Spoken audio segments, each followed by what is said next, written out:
Hey, welcome to the Gin and Tonic show. This is an off-the-cuff show, so we do these every so often when myself and, say, Stop Spamming or anybody else that I know fancies having a chat. And I thought what we'd do tonight is discuss, at least to begin with anyway, different approaches to how we can interact with Muslims, either live for me in Speaker's Corner or online. So welcome, Stops. What's your thoughts? What's your thoughts? Well, there's different ways. I mean, I like the topic, and I think it's an important topic, and I think it's something that we need to talk about, and it's something that Muslims need to think about, because at the moment, the way that it's working is that Muslims are just making claims. Now, if I say Muslims, I mean some. If I say Muslims, I usually mean Muslim apologists. So I'm just being lazy, all right? I'm not being intellectually dishonest. I'm just being lazy, all right? Yeah. So if I say Muslims, then I mean some Muslim apologists are simply lazy bastards. They don't want to think about things. They are following scripts, which were usually developed by Christian apologists and then adapted to Islam. And that is what they follow. And it doesn't work. And so we need to look at the way at rationalizing this, at making this more fact-based, at taking emotions out of this, at stopping any kind of fallacy of taking all these stupid, ridiculously childish comments out of there. And like this is what you mean? So much. Well, I see this so much as, well, your mother can't, you can't even prove your mother. You know, that's ridiculous, because it's a fire that you start, and it takes you 15 minutes to go and properly deconstruct it, refute it, debunk it, or whatever you want to call it, to make it known that this is a stupid, ridiculous argument. It's not actually an argument. It's stupid. So are you saying, because obviously people will bring up whatever they want to bring up, are you saying that we need to just kill it immediately? And if so, how? Because I think, for me personally, I don't mind going into those depending on my mood, etc., because I think there's educational value for viewers. I don't expect the person to be in any way convinced. But if you think that, perhaps that's not the best way, how would you sort of go about let's use that as an example. How would you go about sort of getting to the meat of that, or dismissing it, or killing it, or whatever term you want to use, rather than going into the explanation and sort of hopefully educating a few people who might be watching?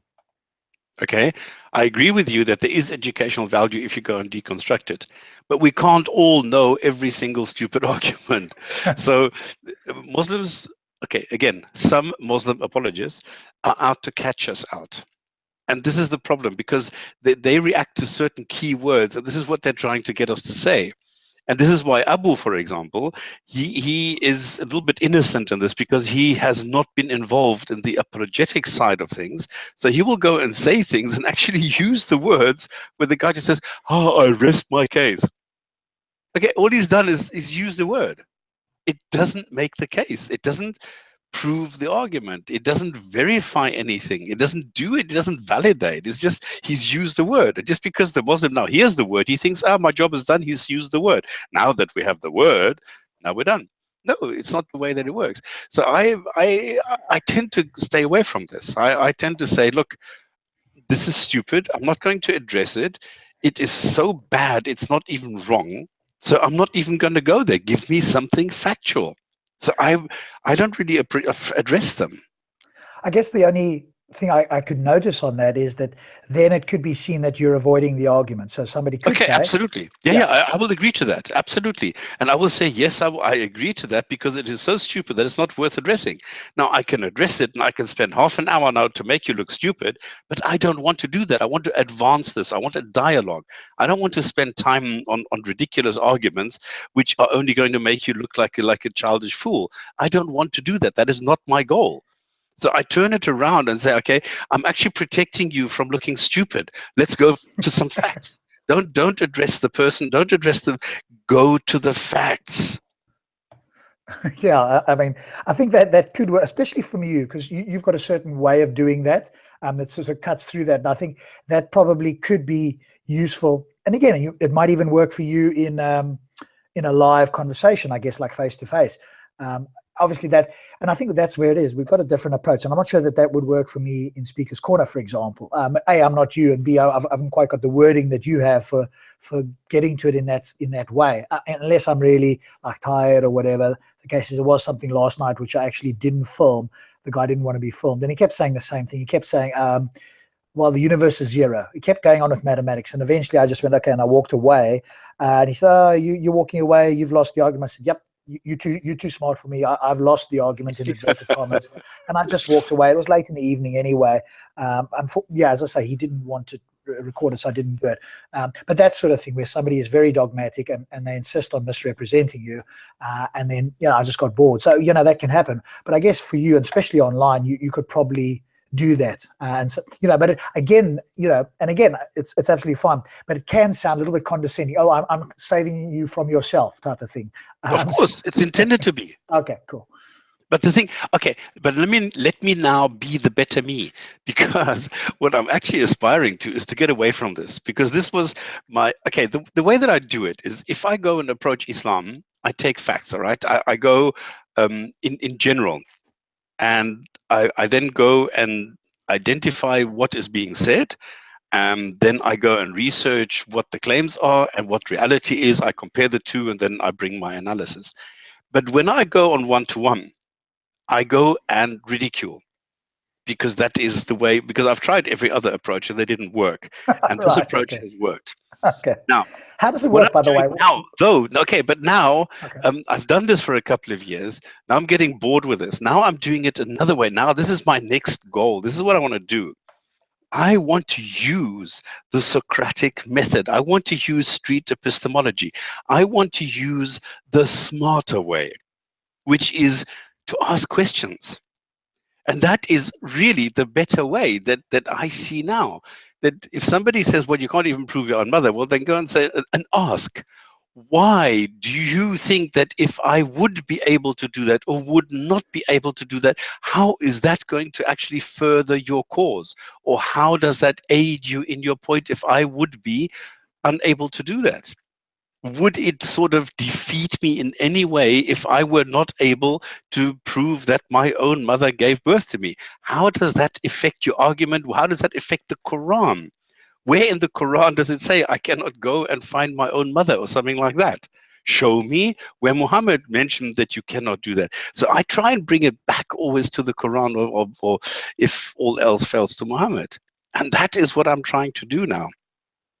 Yes, I think the Socratic method and Peter Boghossian's Manual for Creating Atheists is a very effective method. Again, it won't necessarily work with everybody, and for people who are interested in that method, Anthony, what's his name? Magnabosco is an example of somebody doing that and recording those. Yeah, but hang on. Do you see that he's failing?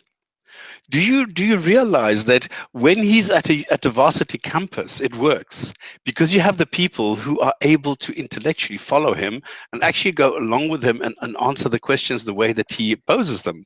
But if you go to a trail, for example, and he went to a different one, yes, all of a sudden the people are not reacting. It's not there. He's losing them.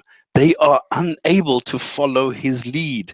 And so it requires a certain basic intelligence to be able to do that. And you can't get that with everybody. That's true. Again, it would be interesting to ask him. I did ask him to come on the show, and he wasn't sure, and he's never responded. And I did sort of chase him. And even though I've had Ozzy and Phil and a couple of other people, I sort of haven't got a response. But you're right in a sense. But again, I'd be interested to know, who's it for? Is he trying to change their mind, or is he trying to... is part of his agenda to show the viewers that the person is just not able to logically think?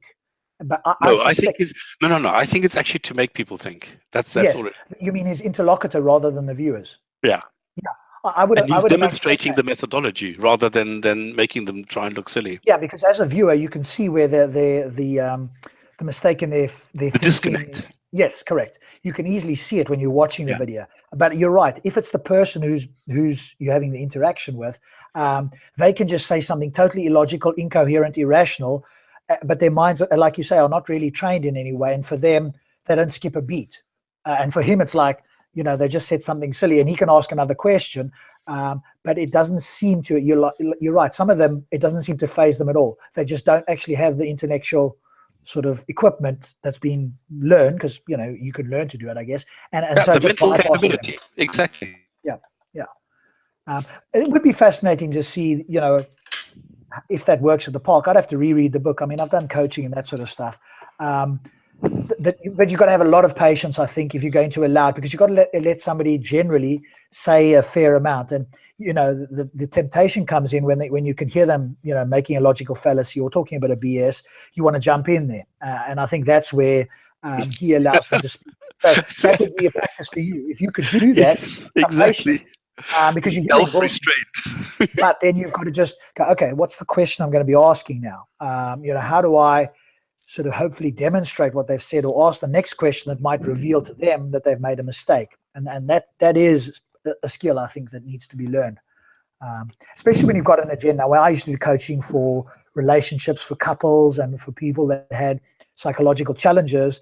I didn't have a result in mind. All I wanted when they sat down is to move them a small step forward, in the sense of, like, when they walk out of there, they're not like completely healed, not like the whole world is perfect, because that was something else I learned. If you get attached to the outcome, now you're trying to steer them, and that becomes extremely difficult. And maybe the result for them, that unbeknownst to you, might be a week's time, suddenly something clicks. So that little small step, that little bit of doubt maybe, or something that you've now rewired in their brain that they wasn't immediately noticeable to them and you, might kick in a little bit down the road. So letting go of what the outcome is it was good for me in the coaching side. But again, I don't know how successful that is in this sort of thing.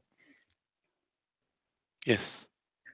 But yeah, if you can do that and start doing that, I'd be, because I know your patience is short, and I know that you've been doing this for years. So you've heard what you consider to be BS left, right, and center. And so the moment somebody utters 5 words, you kind of already know where they're going to go. And so you kind of already jumping in.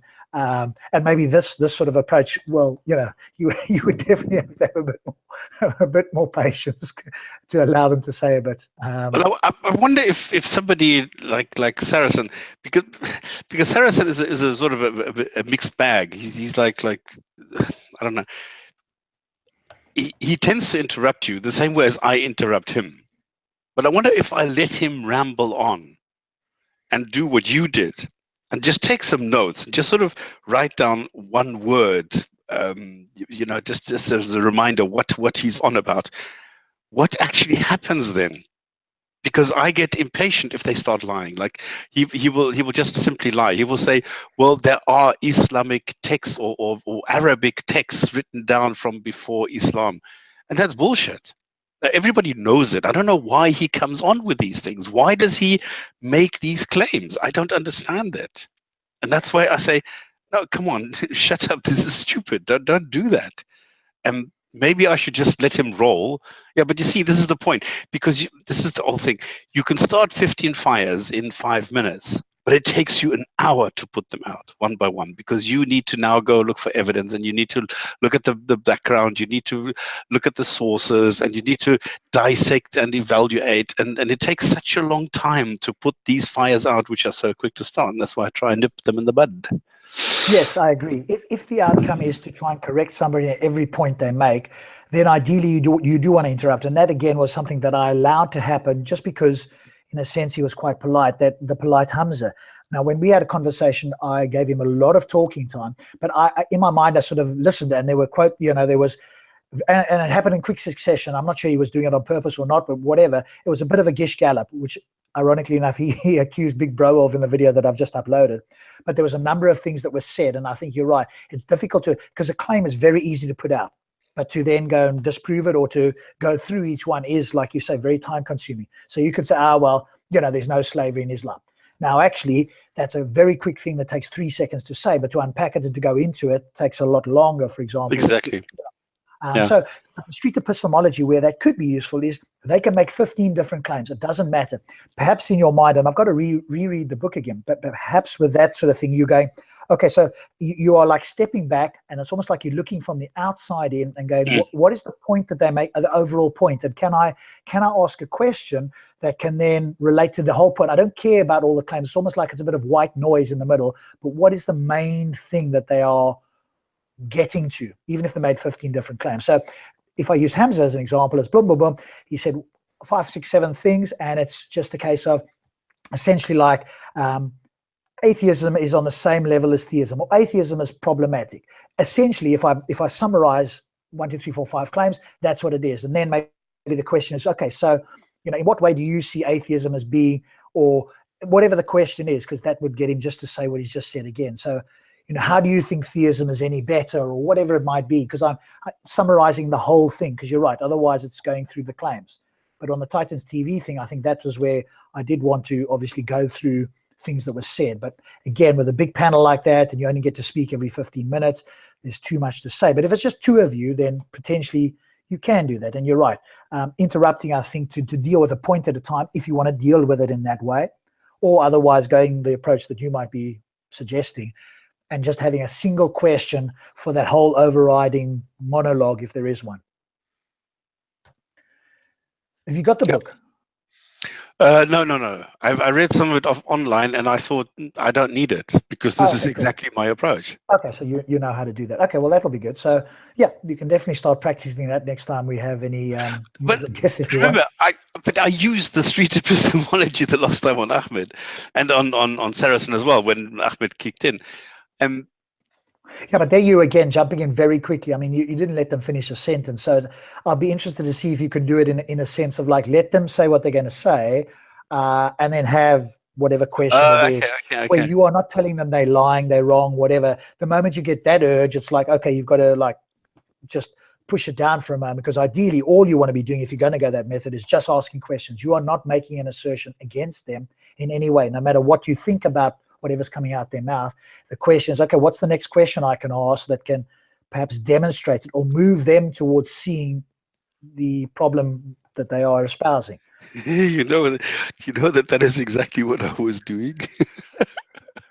Oh, okay. You did it in such a shotgun fire approach. I wasn't sort of aware. No, I was actually doing that. This is what I was doing, because when Ahmed came in, I said, okay, well, because he said, okay, I'm dying for you to ask me these questions, and that is exactly what I did. So I asked him exactly those questions until it got to the stage where he said, well, there is not a single contradiction in the Qur'an, and that is what I believe. I said, okay, do I now carry on with this, or do I now take him up on this?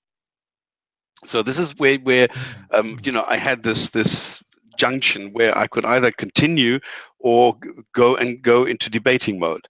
And I decided, okay, let me go and do the thing where I show him that he needs to be careful what he's saying.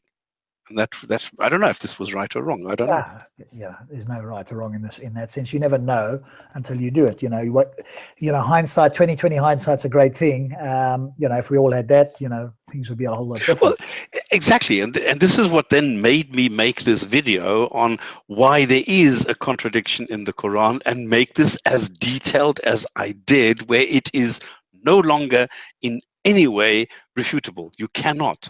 I mean, this is no way that you can go and look at any of the facts that I presented there. And when you yourself said during the live show, you said it was ambiguous because you got different versions, you got different translations and different statements. And then after a while, you can kill it, and then it's gone. Well, I guess what it is when you read it, it's not like straightforward the first time, because of the double negative in linguistics. That is problematic for people. Yeah. It's very useful if you want to confuse them a little bit, but when you're trying to get clarity, it takes a little bit of time. Like, you've got to play it over in your mind, and if you don't give them time to do that, the double negative is like it's a showstopper. It's actually very effective in certain circumstances, but when you want clarity and for them to understand it very clearly, then they need time to digest it. And I think that's maybe I guess that's what I'm trying to say, is my observation, or what I was trying to get across. It's not something that they can read in one sentence once off and go, oh yeah, I get it. Or I No, no, can't no, no, anyway. no. That's why I said don't do it in Speaker's Corner, because you need to build it up. Yeah, yeah, And yeah. this is exactly what I said. And then the unfortunate thing was that when I needed Abu the most, he failed because he didn't do a word for word translation, and he didn't really understand what he was reading, because it's exactly as you were saying. It confused him, and then he got sidetracked as well. So this was quite funny. Anyway, but the good thing is I made the video, and now this is bulletproof. So there's nothing that you Can can you do. again, just for everybody who's listening, because we are talking about it, I know you've given it to me, I don't have it off the top of my head. While we're chatting here, could you just find it there and post it, and I will add it to the link anyway as well? Or No, I you don't want to also, go into discussion. No, no, no. just for people who want it as a reference, we're not going to go into it at all, but people who are watching might go, oh, what are you talking about? What video is it? So if you want people to view it, but I don't want, I agree, I don't want to get sidetracked, and that's more just put the link in there, and then we just carry on, which we will Okay, do. because I'd like to talk really about the approaches that we're taking, about the Yeah. way that we can address it, and not just the physical, here's what I did. Yeah, sure. Okay. Well, go ahead. I mean, maybe you can multitask and find it while you're talking. But yeah, go ahead. Because I did. I'm not a woman, but I'll do my best. Which is true, by the way. Women have got a thicker corpus callosum, which is it's like a connector in the brain that connects left and right brain. And so, as a general rule of thumb, women can actually, as a side note, can actually multitask better than we can. So it's not just like an urban myth or something like that. But back onto this then. So the street epistemology approach, I think, can be effective, especially if somebody's open to it. The challenge is potentially that I see in Speaker's Corner, or it could be, is that if they want to ask you questions, that's where it will break down. So if they're insistent on asking you questions, then it can break down, because I've seen that with Anthony as well. What he's quite effective at, but he does say it as well. Hey, I'll answer some of your questions shortly. Can I ask you a few questions? Now, that may or may not work in Speaker's Corner, and especially if they want to ask you stuff. So the moment they answer one question and then ask you something and are insistent on you answering it, that would be interesting to see how one deals with that, because obviously one question leads to another. And so it's almost like you have to, if you're going to use that approach, either frame it up front or in some way not get caught into answering their questions. It's more a case of continually asking them questions for them to go inside, because it's entirely true in a psychological approach.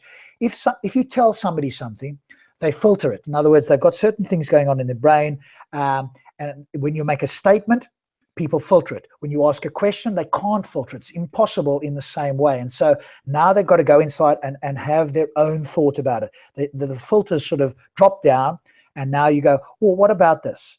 Now there's not a filter, there's not a defense mechanism. The wall, the door, whatever you want to call it, is down, open, and it is very effective at getting people to come up with their own suggestions, thoughts, whatever. Because the moment you say it, they're like, it's immediately a filter, and they're going, well, is this true, is this not true?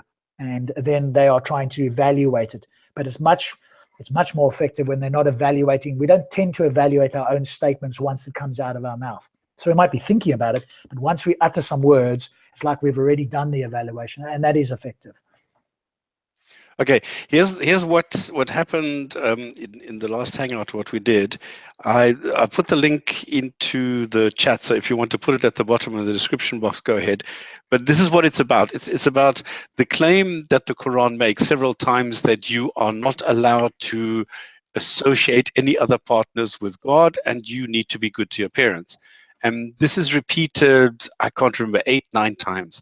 Now, all of a sudden, you come across 6.151, where it says, I will recite what your Lord has forbidden you. And in Arabic, this is using the real word haram in the form of a verb, which is harama.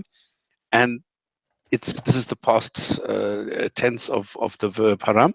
And what is forbidden to the followers are 3 things here, and one of them is to be good to your parents. So it is forbidden to be good to your parents. The other 2 are double negatives. In other words, what your Lord has forbidden you is not to associate other partners. So you are forbidden not to do something, so you must do it. But this gets a bit complicated, so I usually go for the middle one, which is the easy one, which is you are forbidden to be good to your parents, which obviously is a contradiction to the other places in the Quran, several places where it says you need to be good to your parents as a command. But here the command, it's a scribal error. It's nothing else. The intention is there, because if you take the word forbidden and replace it with commanded, like it happens in 152 and 153, it makes perfect sense. So some fool has somehow replaced the allowed or the commanded with forbidden. Not realizing that he's created the double negative, or that he's saying it's forbidden to be good to your parents. So if you replace it with commanded to be good to your parents, everything makes sense. You are commanded not to associate any partners with God. It makes sense. But if you are forbidden not to associate partners, it doesn't make sense anymore. And this is the problem in the Quran. That's what I pointed out, and that's it. Cool. Okay, got it. And we've got the link there. Brilliant. Okay, so back to approaches to Muslims. Go for it. Well, my number one approach is that I'm trying to show that the most important thing is honesty, because I find that, again, most Muslim apologists are not honest. The second thing that I try and do is bring it down to the Quran. Now, when you say, before you carry on, when you say they're not honest, do you mean they're intentionally lying, or they're inaccurate, or they're just reading off a script, or they're not thinking clearly? What do you mean by that? Oh, that's an excellent question. There's three things, actually. The number thing, let me try that again. The number one thing that I find is they actually don't know that there is such a thing. Like there's Sahih. Okay, Sahih is authentic. In other words, there is a whole process to declare a hadith, a saying or intention, doing or whatever of Muhammad. To make it Sahih, it needs to follow some criteria. Number one, the isnad, the chain needs to be authentic. In other words, it needs to oh God, how do you get all this information into 2 seconds? It needs to follow a certain pattern where the people are known, where the people have a certain character, where the people follow a certain criteria. This chain is unbroken. In other words, Muhammad tells like his hairdresser something, and the hairdresser tells his niece something, and the niece tells her the son something, and the son then says this, and Bukhari then goes and collects it. And then you can follow from that son to the niece to the hairdresser and directly to Muhammad that he said X. Okay? Now, this is the way that it works, because a hadith always consists of 2 different portions. The one is the chain of narration, and the other one is the contents itself. Now, the contents here can be anything. I saw Muhammad washing twice. Or it can be Muhammad said that you are not allowed to do X, Y, and Z, and things like that. So this is the contents of the hadith.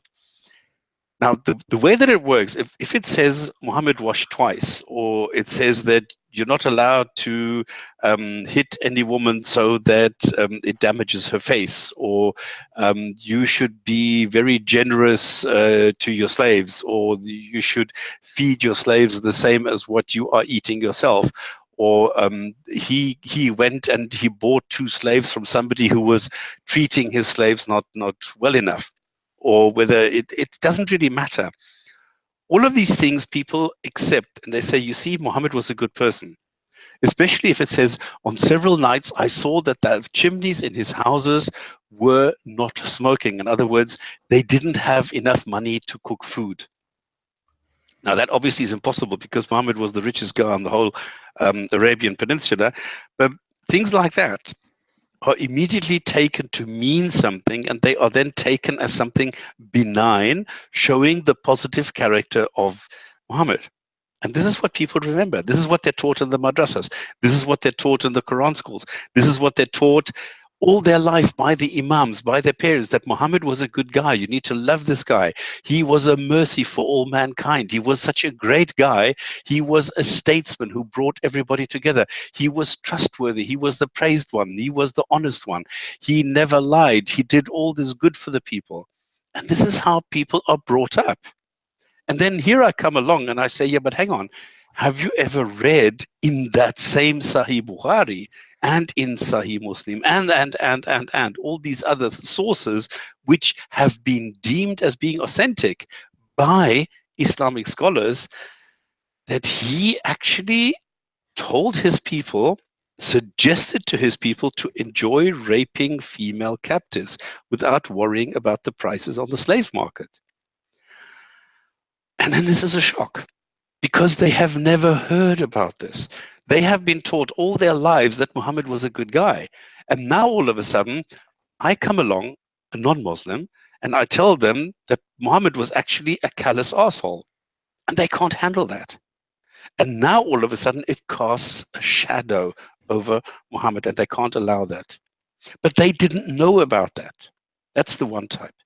The other type is, yes, they have seen these hadiths, and they have seen that there are hadiths which actually make him look either stupid, ignorant, uneducated, callous, or even brutal.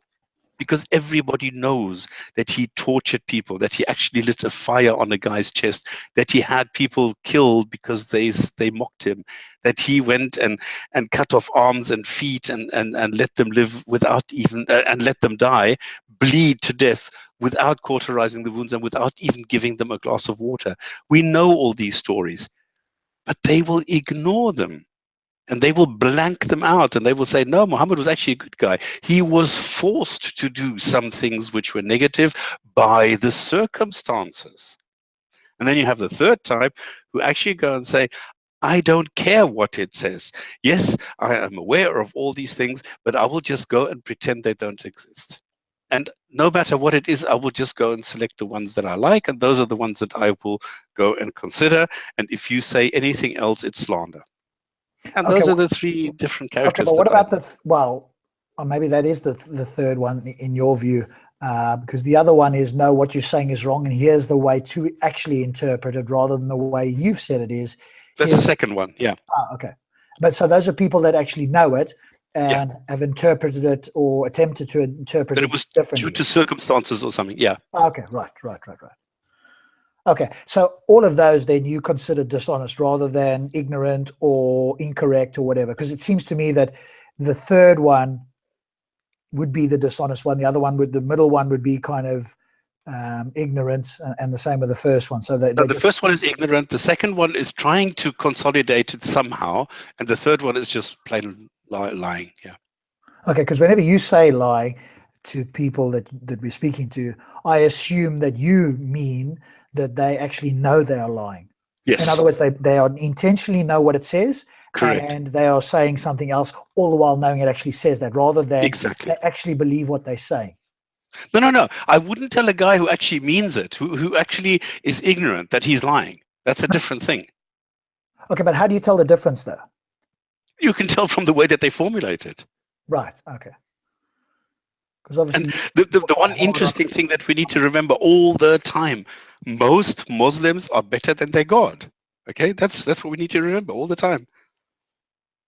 Yes, I know, and obviously sometimes I sort of notice the struggle of trying to reconcile things. And this is why, for example, Saracen is doing his utmost to save his Muhammad from marrying a 6-year-old, because he feels it's like immoral. And he feels that there's something wrong there. So he's doing his utmost to say, this is the second category, okay? So he is trying to somehow reconcile what is being written there with the facts that he would like to know about Muhammad, but it doesn't work. So he comes up with these obscure passages somewhere saying, well, actually he had a sister, she had a sister, and Aisha's sister said this and this. So it must have been that she was like 10, and then maybe 5 years later, and then because there was a rule that you needed to be 15 when you went into a battlefield or something, so she must have been 17 when Muhammad married her. It's stupid. You know, you're taking all the other texts, and the main thing that we need to ask here is, would it in some way affect your belief in Islam if Muhammad would have married a 6-year-old child? That is the crux of the matter. Cool. Okay, so now we've got your sort of different views on dishonesty. Carry on from there. No, and okay, so number one, most Muslims are better than their God. What we need to now go, and we need to go back to the Quran. Don't get into these discussions with Aisha, because you can see immediately that you now need to go into different levels of hadith. You need to understand what is the difference between a Hasan, a Sunnah, and a Sahih hadith. So you need to know all the classifications. You need to know all the different criteria of all these things, which it takes a bit of time. So avoid it. Just stick to the Quran. The Quran you can only interpret in 5, 6, 8, 10 different ways. But you are, then you have Ibn Kathir, you have the Jalalains, you have the different the tafsirs, and then what you have is you have a lot of help showing you how to interpret the different sentences. And that's why I say go to the Quran, because the Quran does not tell you anything about that a Muslim needs to be circumcised. This is all hadith. So stick to the Quran. Why are Muslims circumcised? It doesn't say anything. I mean, if God didn't think it was important enough to mention in the Quran, why do all Muslim men think they need to cut off the tip of the penis? These are the questions that we need to ask them. The second thing is that if you go into the different points that are mentioned in the Quran but not in any way mentioned in the hadith, then you have the things in the Quran which are being contradicted in the hadith, then you have the things in the Quran which are being contradicted in the Quran, and you have the hadith being contradicted in the hadith, and so on. Stick to the Quran. Stick on one thing. Go and argue the words of the Quran. It's a lot easier. Welcome. Yeah. Answer. Hey, Answer. Welcome. Feel free to share your thoughts. Obviously, we're talking about different approaches to how to interact with Muslims, and we've heard some views from Stops. What's your thoughts? Yeah, sorry, I joined a little bit late, so I missed the beginning. Generally speaking, I mean, I would say that my position in interacting with Muslims is that they don't really have the right to be treated in any special way. At the end of the day, laws have been established, moral philosophy has occurred over the last few hundred years at least, and we've come to a pretty reasonable understanding of how people should behave and the difference between words and physically accosting each other and things like that. And the laws, for example, in a country like where we live, reflect that. Now, for them to suddenly demand that they deserve some kind of special treatment because they choose to worship some person more than their living family members, that shouldn't really affect us. We're going to carry on as normal, I would say. Yeah, I agree with that. I think that falls more under the sort of title of free speech, whereas our sort of chat tonight is more about how does one approach? Have they got different approaches? What's your approach? How do you feel it's worked? And the same for Stops and myself. And so, and Stops was talking about the street epistemology approach of just asking questions, which does require some patience, because all you're doing is asking questions. You're not making statements. So what's your thought? Obviously, you've also got a fairly sort of blunt way of interacting, but like Stops, the two of you will jump in very quickly, which again is fine. That's the way you guys do it. And how have you found that working? And is there any tweaks you can do or suggestions you can offer to other people as to how they can interact with people? Let's say either at Speaker's Corner or online on a live show like this. Yeah, the good thing I would say about mine and Stops' type of way of going about this is that we stop them from wasting a lot of time. We catch them very quickly because the fact is that I can tell Stops is quite an intellectual person. He really just wants to get down to the meat of it, and that's pretty much the same with me. So because of that, we like to ask very, very direct questions. Really get straight down to the facts of the matter and the positions being held. They like to flower it up with a lot of waffle, and we stop them from doing that. However, ultimately, it doesn't really work because the fact is that they're trying to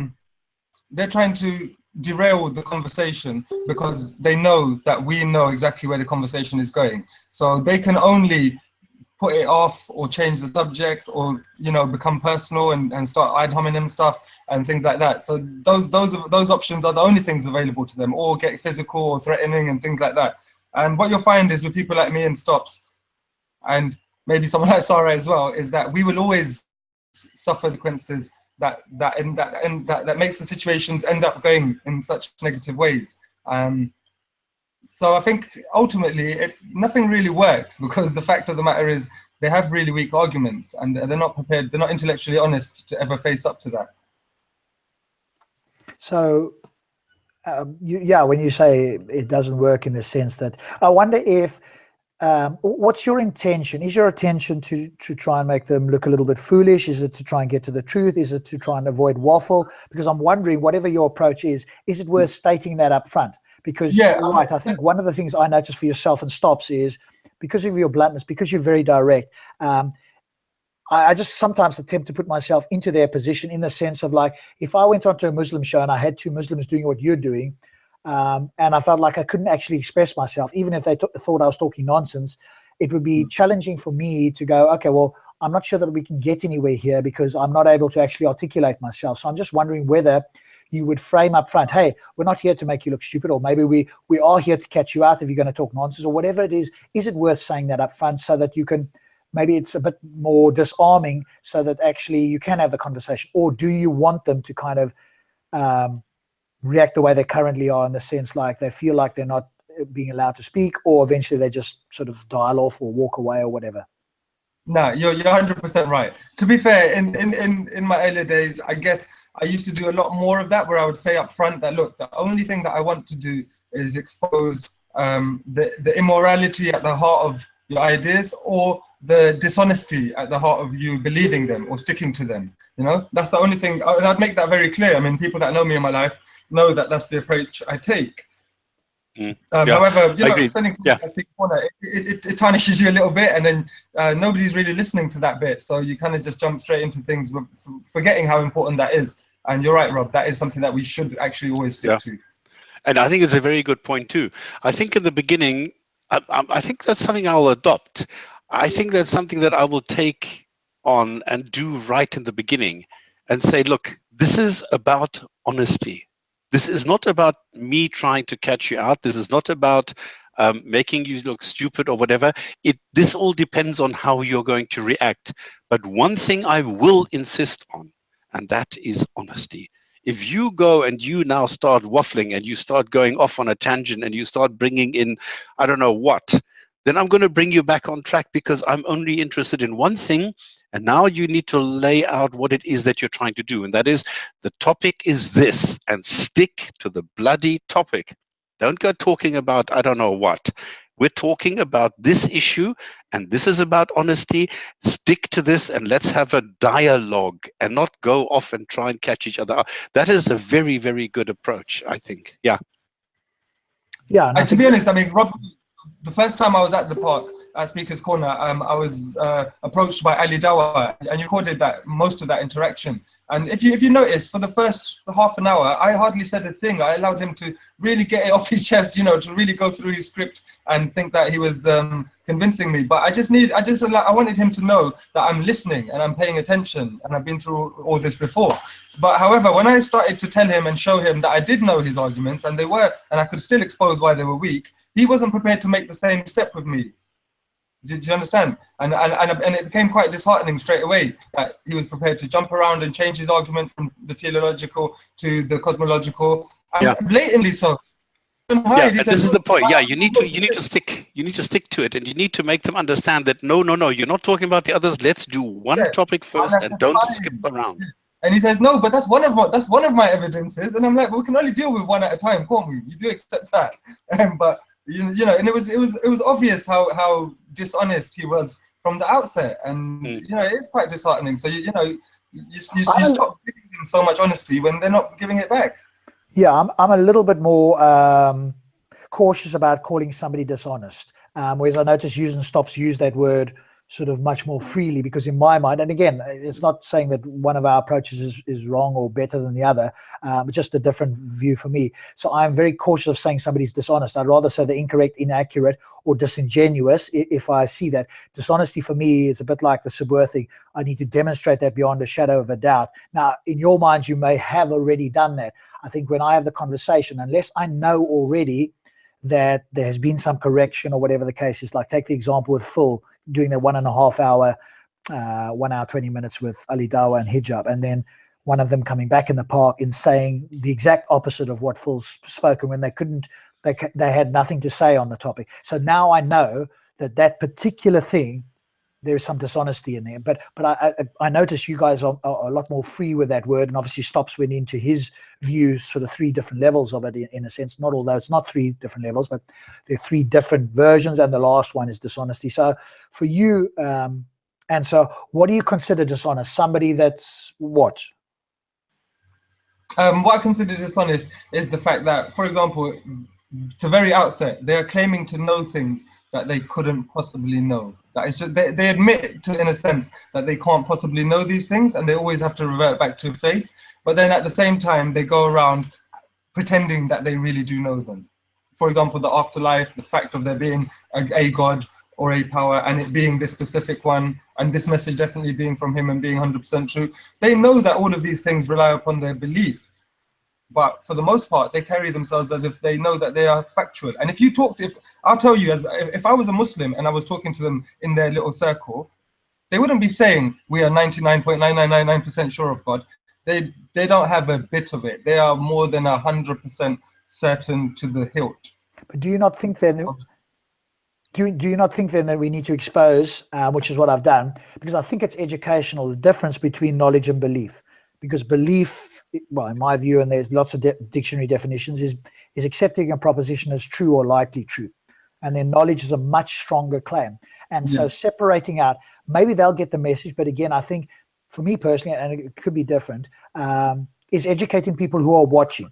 Because we just say, oh, I know the sun's going to come up. I know the taxi will be here in 10 minutes. That version of no is just a colloquial version. And then when we actually talk about, you know, these topics at a slightly deeper level, then we can't go around saying that, because that implies that there's no doubt, that it's a certainty. And that's, of course, the buzzword they throw around.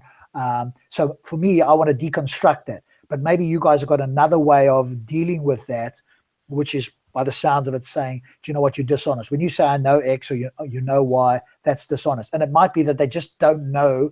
It's more ignorance, like I don't know the difference between knowledge and belief, which has been my experience in the park. So yeah, but you're being rejected. If you go and there's a difference between knowledge and belief, and knowledge is a subset of belief, you are being rejected. They said, no, I first need to know something to have a belief. They don't understand it. Yes, but it's a case then of an education. I don't expect them necessarily to get the point, but hopefully some viewers will, because I would rather deal with a Muslim that knows the difference and is a bit more careful with his words, because like you say, then we can get past the flowery, the jumping around, and you can actually stick to a topic as best possible. But when people are quite ignorant on some of these topics, then you do get this jumping around, using the wrong words, and you're right, then it can be, you know, a little bit more frustrating. But you just triggered my next video, which is I'm gonna combine what all the things we just said with Matt Dillahunty's gumball machine. Yeah, no, I think that's a great example. I think I'm going to do exactly that and bring in all these topics, all these words, and demonstrate them using the gumball machine. I think, because it's been fermenting in my brain for a while, but I think now that you've said this, you've just triggered it. Oh, one thing, because I just saw this in the chat. I am not saying that somebody is dishonest who doesn't know better. Okay, I cannot stress that enough. I mean, a stupid sentence, I cannot stress that enough. But that is something I need to bring out there. My premise was the 3 levels that I put out were only the second sort of, but the third one is dishonest. The first one, definitely not. If somebody is brainwashed, indoctrinated, does not know these things, cannot be dishonest about them. Because this is somebody like 3,000 years ago would have said Earth is flat. That was not being dishonest. Okay, so absolutely. Yeah, I agree with you. So anybody that actually believes what they believe and hasn't had evidence to the contrary, one can say. But listen, we're all ignorant on many things, aren't we? And Most ignorance, things, yeah. and ignorance is forgivable, because education is the cure. But dishonesty, that's a whole different ballgame. What's the cure to that? Especially if you hang your Rob, hat the on thing. Yeah, Rob, I wanted to say something though. It's not exactly contradicting you, but I kind of disagree with a little bit with what you said earlier. I can't repeat it, but if you just remember, I'll follow on from it.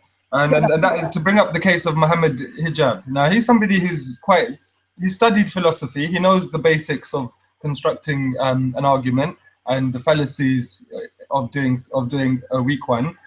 Yet he makes the biggest fallacies himself. Now, it should make you wonder how somebody can be schooled in this, actually be quite well trained in philosophical thinking and critical thinking. However, when he uses that simply for intellectual gymnastics to bolster this unprovable dimension that they insist upon and claim to know it, it just makes me laugh, because it's so obvious what he's doing. Now, I don't see it. I know you're very charitable in the way that you refer to them, but I can't think of any other way of putting it. It's just blatantly intellectually dishonest, and purposefully so, like the way Stopps defined it.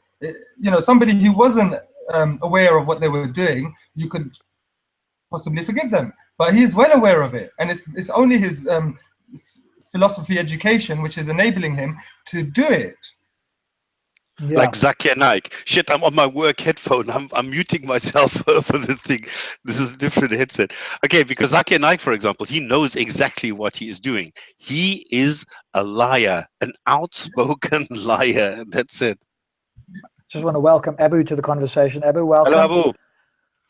Hello. Hello, Mr. Caliph. Just turn yourself up a little bit, Abu. You're a bit soft. We're just talking about different approaches to interacting with Muslims. And obviously we've got Stopps and Answer and myself have been discussing that. So any thoughts from your side when you have interacted with Muslims, any particular... Have you?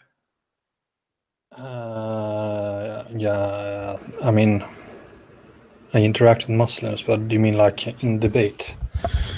Yeah, like on a one-to-one. One-to-one, either here on the show or in person. Or in writing. Yeah.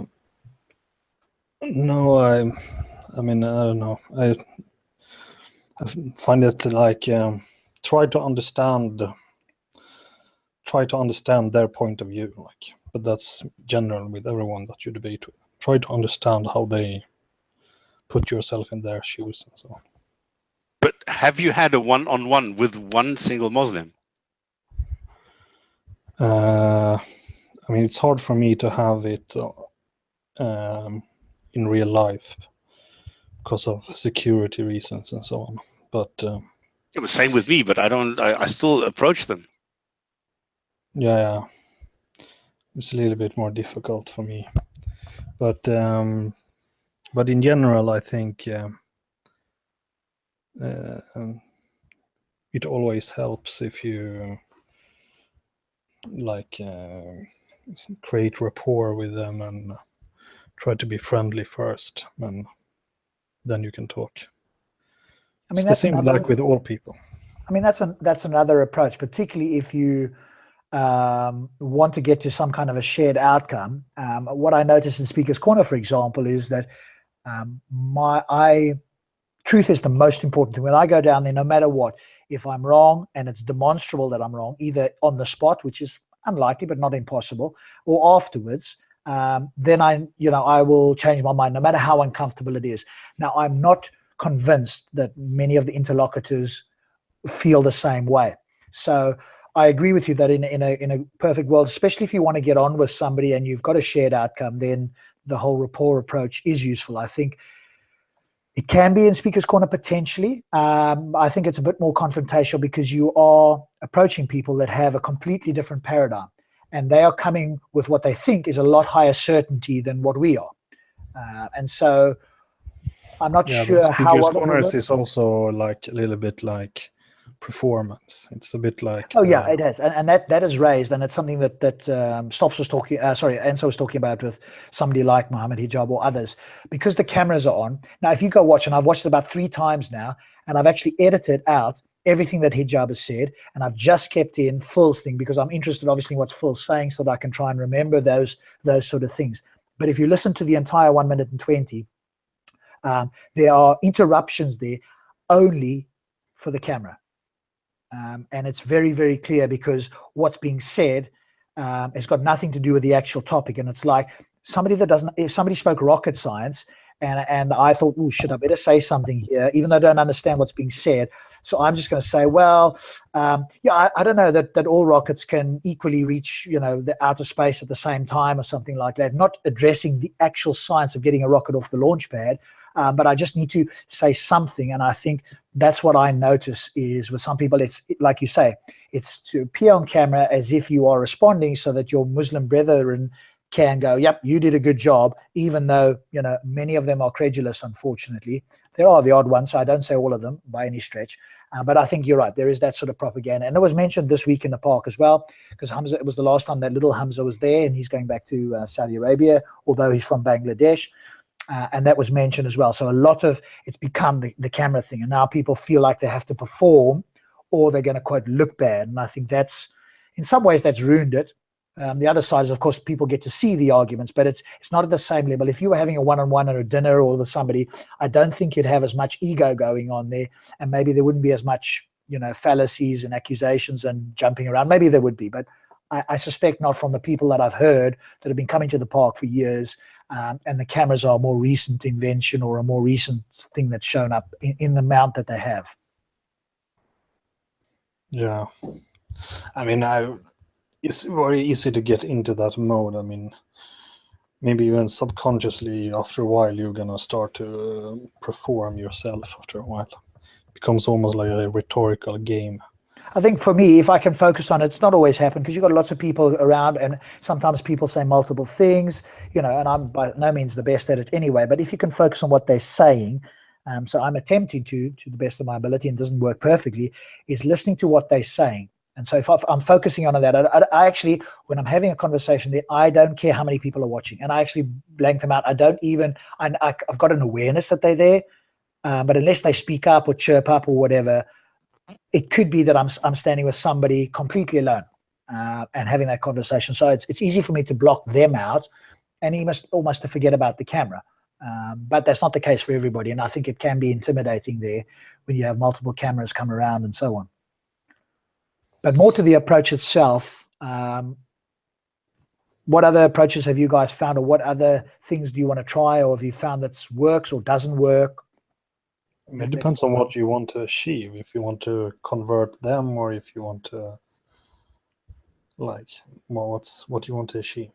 Yeah. So for me, I don't want to quite convert anybody, although I think that might be a consequence. So I want to, confront bad ideas, or what I consider to be bad ideas, and I do want people to think critically. And I think from the critical thinking, then people can, take the next step. But I notice that lots of people, and it's not just Muslims, but obviously I speak mostly to Muslims, but I notice critical thinking is a rarity, certainly consistently. There may be moments, and you can see it pop up when they are interacting with somebody else's view. Then the critical thinking sort of kicks into a gear. But as soon as they are, being responded to or defending themselves, then the critical thinking is obviously not working in the same way. And maybe it's a human limitation. We are biased for what we already believe. But if I can get them to think a bit more like that, and obviously that, we've got some examples of people that have done that, then that's what I want to go with. But I don't have any expectation in the park that anybody's going to change their mind. In fact, ironically, and it's been said to me, and that's why I believe it, that people will go away even more firm in their belief. But those people have not engaged critical thinking, or at least it hasn't engaged there because the ego's up or whatever the case is, but maybe going away and thinking about it. But there are very dogmatic people there that I have no expectation of at all. But I do have an expectation that there might be somebody watching who picks up something, who goes away, has a thought, and it becomes the seed for them to question things more than they ever had before. I mean, one thing that I have noticed when both with the discussions we had on the Jinn&Tonic show, and also when I watched some of these videos, is that it's really a challenge to make them stay on one thing at a time, on one problem at a time. So like if you could compare to mathematics, it's like you're trying to solve one problem, and then you kind of get to you solve part of the equation, but then they jump in and started to talk about another equation. So it's a kind of challenge to make them go through the equation to the end, so to speak. They mention an equation, then they mention another equation, and then another one, and you're like, well, let's take one at a time here. That's really a challenge. Yes, we were talking about that earlier, Okay. to keep it on a specific topic. But that's why it is important, I think, to stay with one thing as much as possible. And that's where Stops and Ansar are actually better than me. They will jump in quicker. Like, for example, the youngish, Polite Hamza, we had that conversation. I'll mention it again because I've said it earlier. But he made multiple claims. So it's a bit of a gish gallop. He wasn't doing it necessarily on purpose, but he said X, Y, and Z. I gave him the time to talk. Now he'd said 5 things and I only addressed 1 or 2 of them. So you're right. I think, okay, let me stop you there. You made that accusation, assertion, claim, whatever it is. Let's discuss that before we move on to something else. Or maybe at the beginning of the conversation, go, okay, so what are we going to talk about? And let's try and stick to that, because we can both move off topic, and I'm sure you'll agree that staying on a particular topic that we agree on is probably the most productive. And for me, that sort of approach where you ask somebody a question, because ideally what I would like is what we call a yes set, S-E-T, like playing tennis, a set in tennis, a yes set. And what a yes set is essentially asking somebody a question to which the only logical answer is yes. I'm sure you'll agree that sticking to a particular topic is the most effective way of having a conversation. Now, if somebody says, no, I don't agree, then you know that either they're trolling you or they don't really want to have a serious conversation, in which case you can say, no problem. I would say, no problem. I understand you've got a different approach.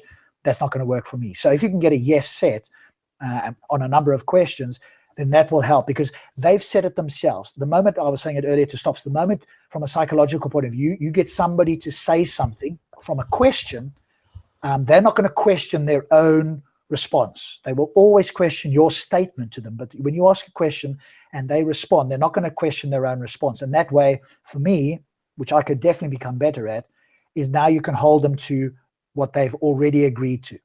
And that could be an approach that I can do better at, is getting a bit of a yes set in and agreeing a topic.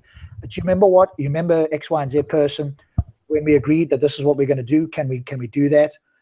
And because now they're much more likely to do it because they've agreed to it. Otherwise, they're going to feel inconsistent within themselves.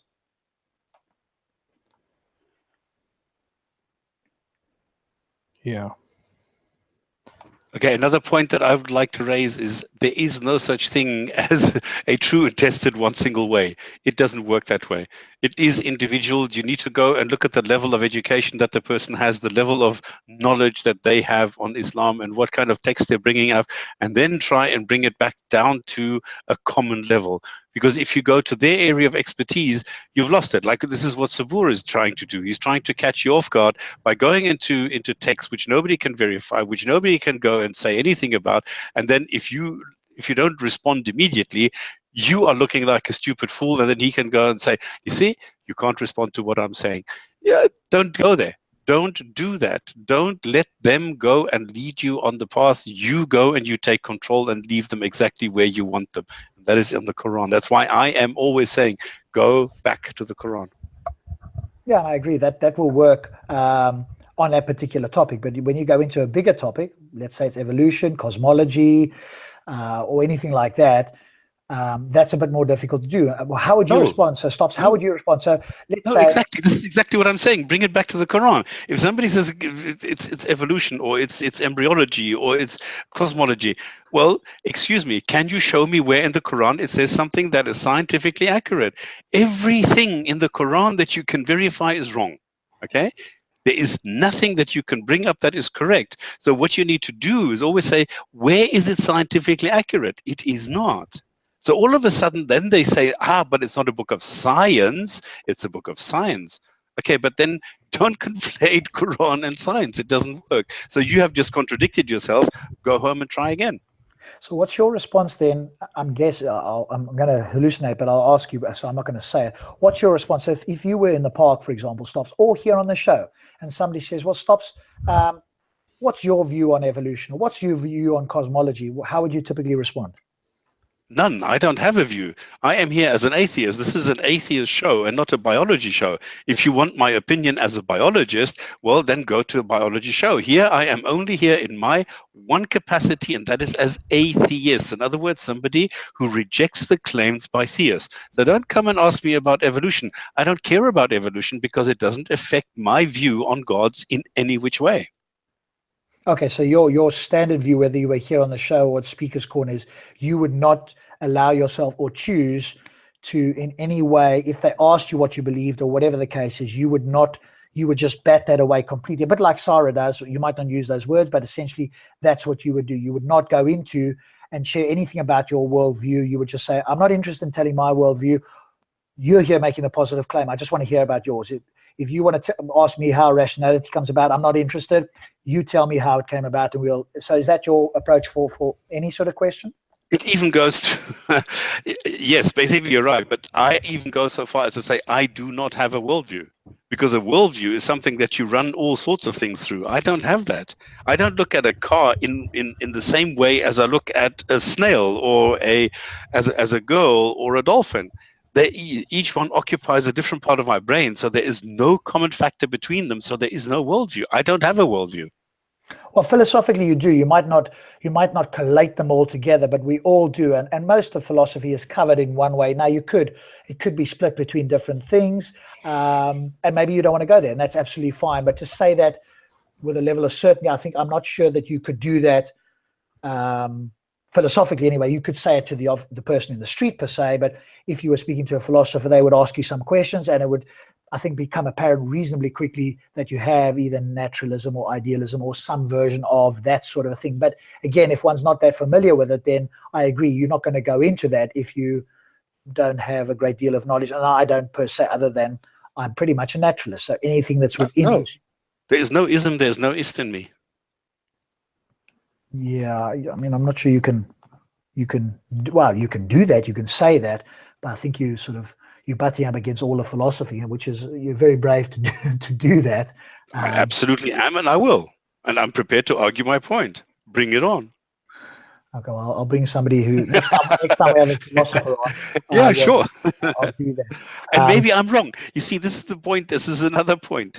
If somebody brings arguments that are contrary to my belief, I will change my belief. Okay, this is I think this is the most fundamental point in all the discussions. If you bring arguments to the table that are convincing, I am going to change my belief. I have done so on so many occasions. So I know that I can. So I will do it. A theist, however, will not.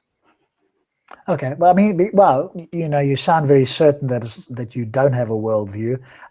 So just from my point of view, as I'm listening to you, that you have a level of certainty that I wouldn't have if I didn't know whether I had a worldview or not. But that's fair enough. But interesting comment here. Just, isn't it fascinating? So somebody in the comments is expressing exactly what I said about Speaker's Corner. So Ahmed is in the comments there saying, I use you lot to raise my faith, laugh out loud. The thought of not ending up like you lot. So isn't it interesting that I expect that sort of view from a number of people who are, extremely dogmatic. And so Ahmed, for you are a dogmatist. There's nothing that will change your mind. And so, but that's childish. I'm sorry. No, it's childish. It is. I mean, I just wrote a comment about this. He's a stubborn child because he does this. It's an egotistical maniac that writes things like that because it's only about him, about him, about him. He does not care about others. It's only whether he's right or not, and that is it. And this is why Ahmed is not somebody that you can discuss anything with, because he's always going to come out with the same stupid thing, which is ridiculous. But as I say, I have no illusion of in any way shifting Ahmed. In fact, that's why I said to you, I think with certain people, they will become, in a sense, and maybe they think it's an insult, it's not meant that way, they will be more dogmatic after having spoken to us, which is ironic from our point of view, obviously. But I do hope, as I say, that people who are listening who are less dogmatic will see different views and hopefully see us articulate different ideas in maybe hopefully a coherent way that they can go and examine. And that's my point. So in a sense, but like we do need people like Ahmed, because I'm not there to convince him otherwise, but I am there to have a conversation to a point until it gets beyond for me, and maybe that's much quicker for you guys, but I am there to have that opposite view so that somebody watching can go, hang on a moment, here's two views, which is more likely, or whatever they're going to do. But I have no illusion that Ahmed or people like himself will make any change. I think they will become more firm in their faith, but they're not my ultimate outcome anyway. It was not faith. It's just entrenching yourself in your own dogma. That's it. But like, even with those people, even though it might seem like they get more and more entrenched, like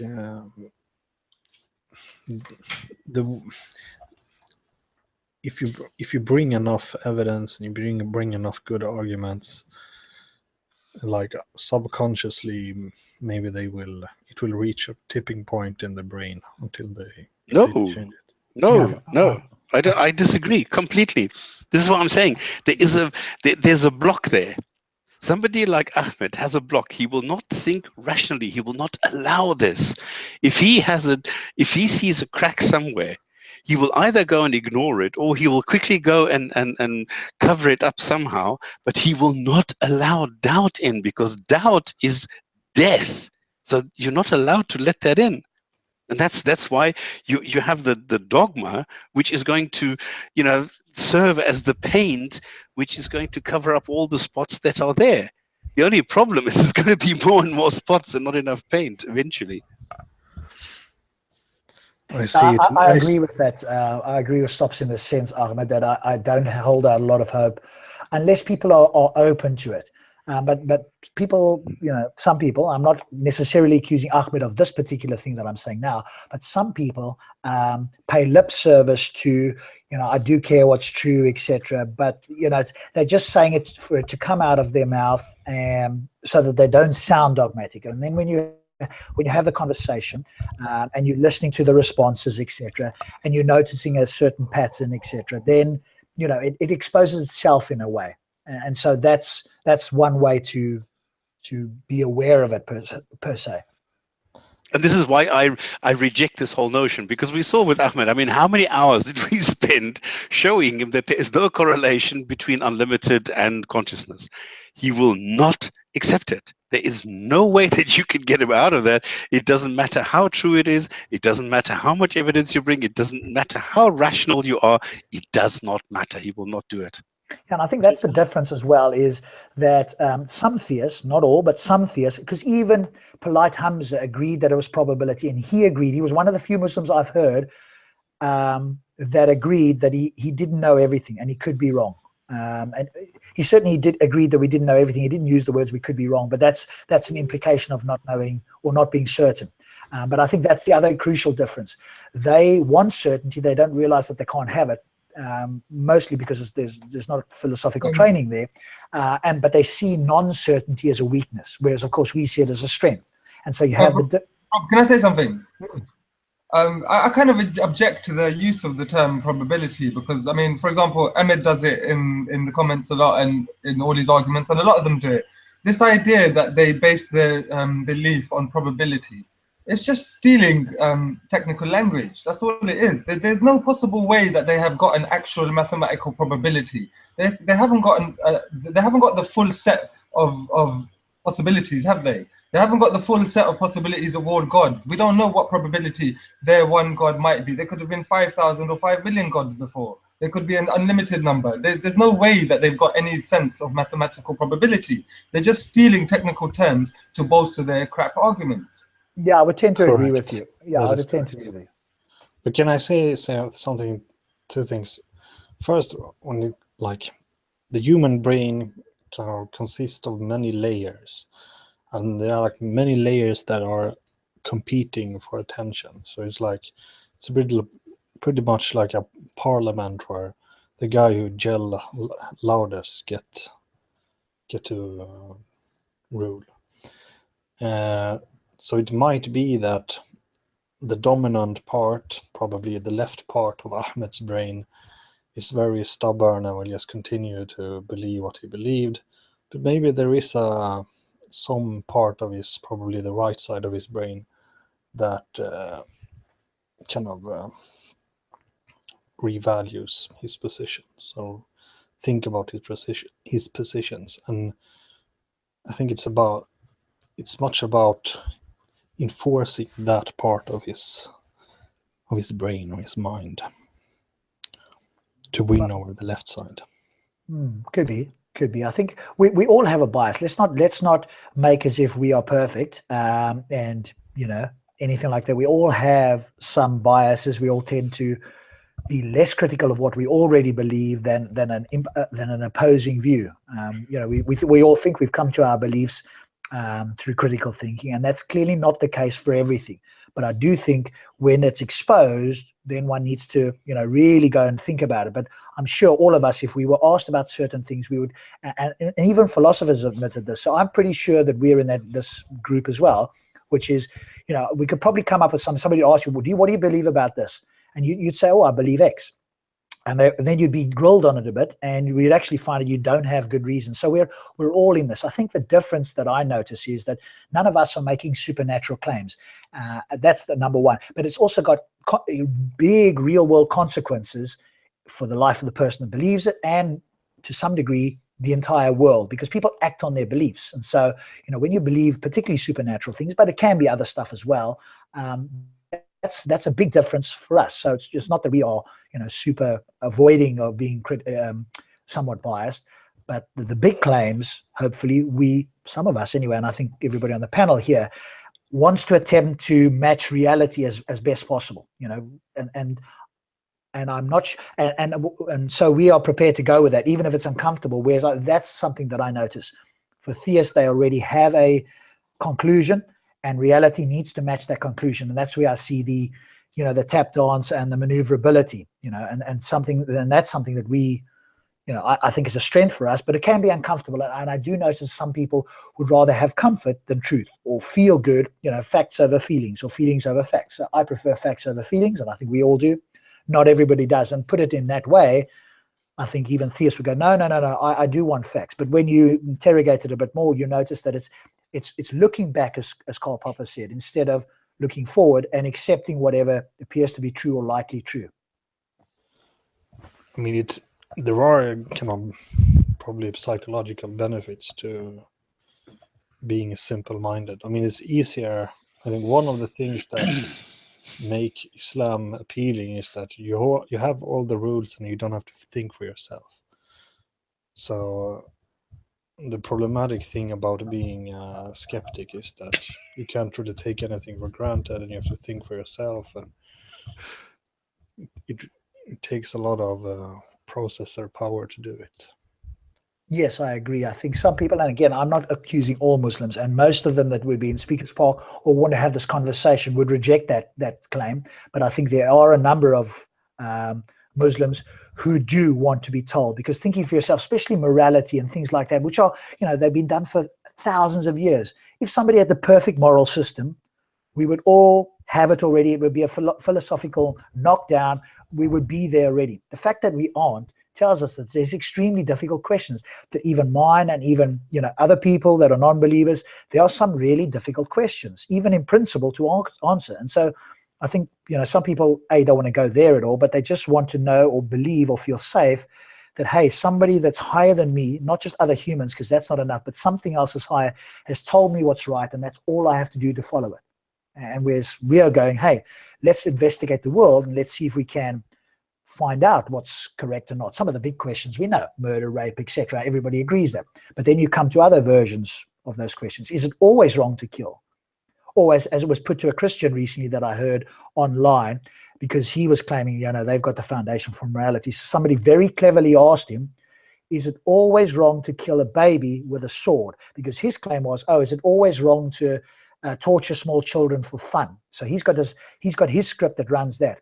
And so the person then asked him, well, is it always wrong to kill babies with a sword? And he'd never had this question before.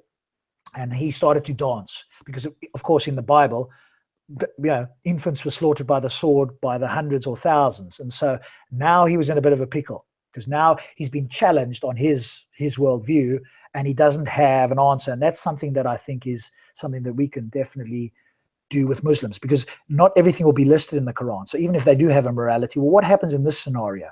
Let's say, do they care about, the well-being of animals, which I did ask that gentleman that you'll see on my channel. And that's not something that's necessarily in the Quran in the same way. It's not, or it doesn't appear to be, as far as I know, that explicit. As in, is it okay for animals to suffer? There's some airy-fairy bits. And if you come with scientific evidence that shows that slitting the throat of animals does cause suffering, and there are better ways, would they change their mind? And of course, you probably noticed that they won't. So halal slaughter for them would stand any test of scientific evidence, no matter what evidence you bring. And it's substantial, by the way. I was at a vet conference that shows this overwhelming. There's not doubt about this. Not as if, slitting the throat of an animal is kind of okay, and there's some controversy in the scientific literature on this from a veterinary point of view. No, there is no doubt that animals suffer, and they can test. They've done it. For me, it's watertight. And they actually said in the conference, for example, that they had huge problems dealing with the Halal Association in the UK, trying to get them to stun animals, because their view is the animal's got to be alive and conscious, etc., and the throat to be slit. Even if it takes 20 seconds, for them that's a short period of time. That they don't really consider that suffering. And so that's where you can notice a bit of a disconnect.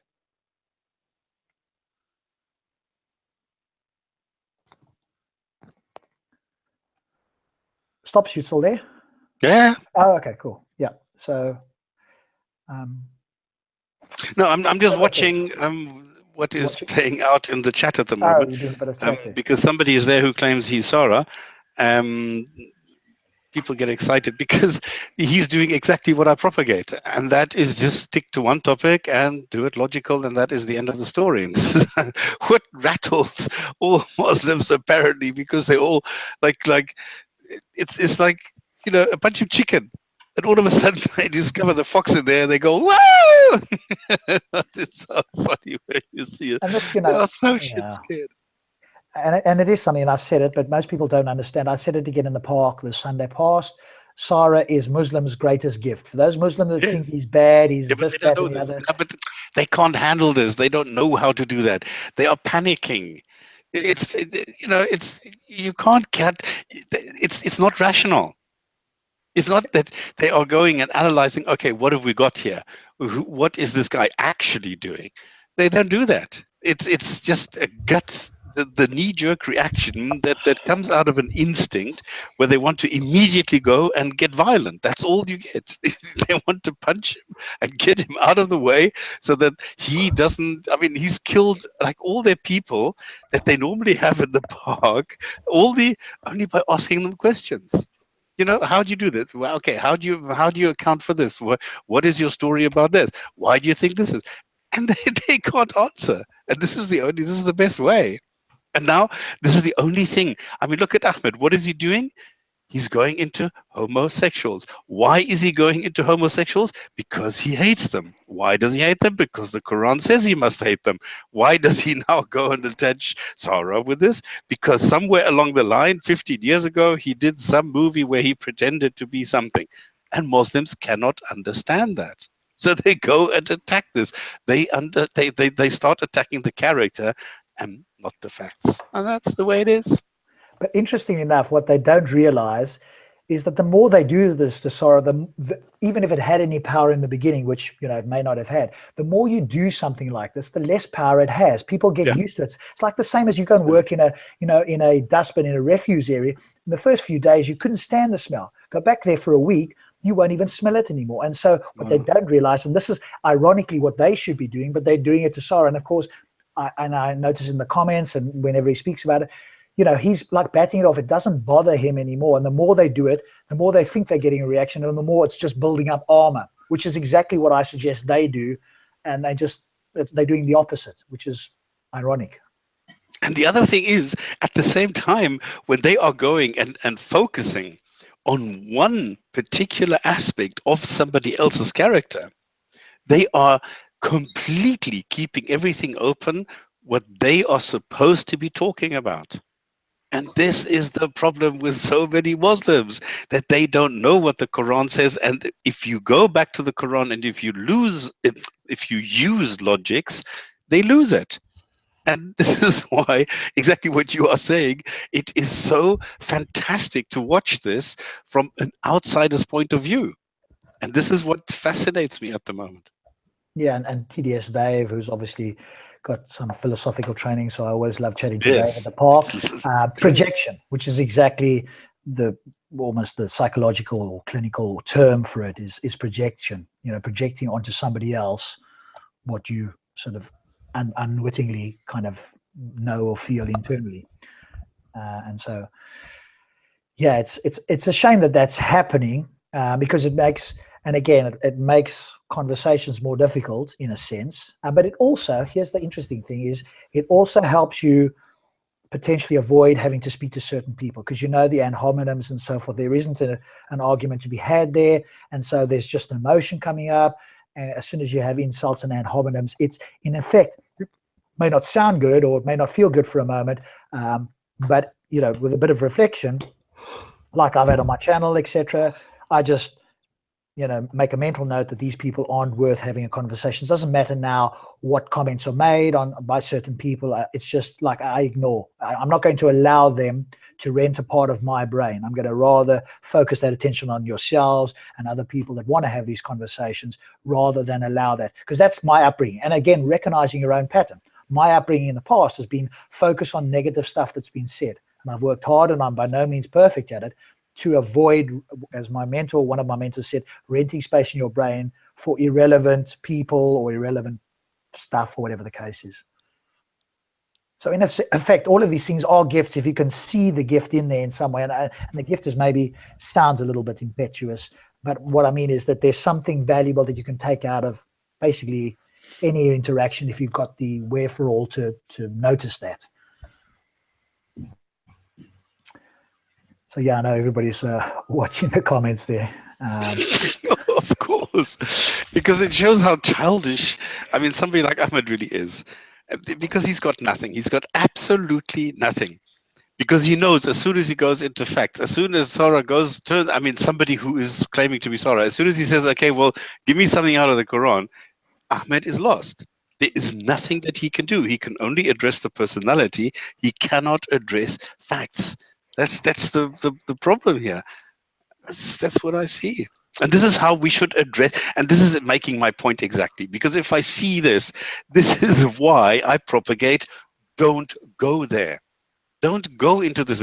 Now go and say, okay, why do you think that it's despicable for anybody to be a homosexual? Show me in the Quran. Where does it say that? It doesn't. Aha. So it's just down to interpretation. Now, what if that and that were the case? How do you account for all the stories of all the young men that you get in heaven that you can frolic with when you are a man? Where does that fit in? How do you account for all these stories? Come on. What is it that you're missing? So the account of Lot is what they would normally go to, isn't it? And you would suggest that that's not overt enough instruction. No, it doesn't say anything. Read what it says in the Quran. Show me in the Quran where anything about homosexuality is bad. It doesn't. It just mentions something about, and they loved more than each other, and this and that. It's all vague and ambiguous. You really need to interpret this before you get anything. You need to know the Bible. And now, if you look at the Bible, Lot is the only one who is worthy of being rescued, Lot and his family. But then God changes his mind and says, no, well, actually the wife is not. Let's leave her behind. So only Lot and his two daughters get saved, and he is the most righteous person in 2 entire cities or villages or whatever. And then he goes and has sex with his daughter. He gets drunk every evening and has sex with his daughters every single evening until they get pregnant. Okay, but stop. So I would just point out something there. You kind of said that God decided that his wife wasn't worthy. I mean, my understanding, and again, I haven't read the Bible for years, was that he gave an instruction for not for anybody to look back. So he didn't particularly obviously, unless you're talking about omniscience, but if you follow the story, then he didn't particularly pick her out and go, okay, I'm going to turn you to salt. There was an instruction not to look back. She did and was turned to salt. So why would he do that? Why would a God do that? well, Why that's would a that's God give different himself question. the cop out and say, okay, listen, anybody who turns around, I'm going to kill, knowing that the wife is going to do exactly that? Yeah, okay, but now you're going into the incoherence of omniscience. Well, you have to. I mean, it's part of the claim of the Old Testament and the Quran. Yeah, but now if you're going strictly, okay, but then it's a case of either you are going to question them on what's going on from your worldview, or you're going to step into theirs. Otherwise, you're sort of dancing between the two. Now, what I'm saying is, if you accept Bible, Quran, or whatever the case may be, as a moral compass, you have to go and accept this. You have to go and you have to see, well, stories like this, and you have to say, okay, the story here is what I think is good. And then you go into Euthyphro's dilemma and things like that. No, but the point that I'm trying to make is, if you go and look at the text, you need to be highly, let's say, selective before you can say, okay, this plays any kind of role in my morality today in the 21st century, because none of what you can find in the Quran is actually useful today. Or it is by coincidence potentially. So okay, don't lie, don't cheat, don't do that. Okay, fine, but that's it. Yeah. I guess what I'm saying is up for discussion among other members as well, is whatever the approach is, because it could be that it's confusing if you do an approach of, okay, I'm going to use the Quran, and we use Lot as an example with his wife. It seems to me, and again, that's why we're here, is to have the discussion. It seems to me to approach it on their worldview. So assuming that free will is the way they believe it, and sort of ignoring omniscience for that moment in time.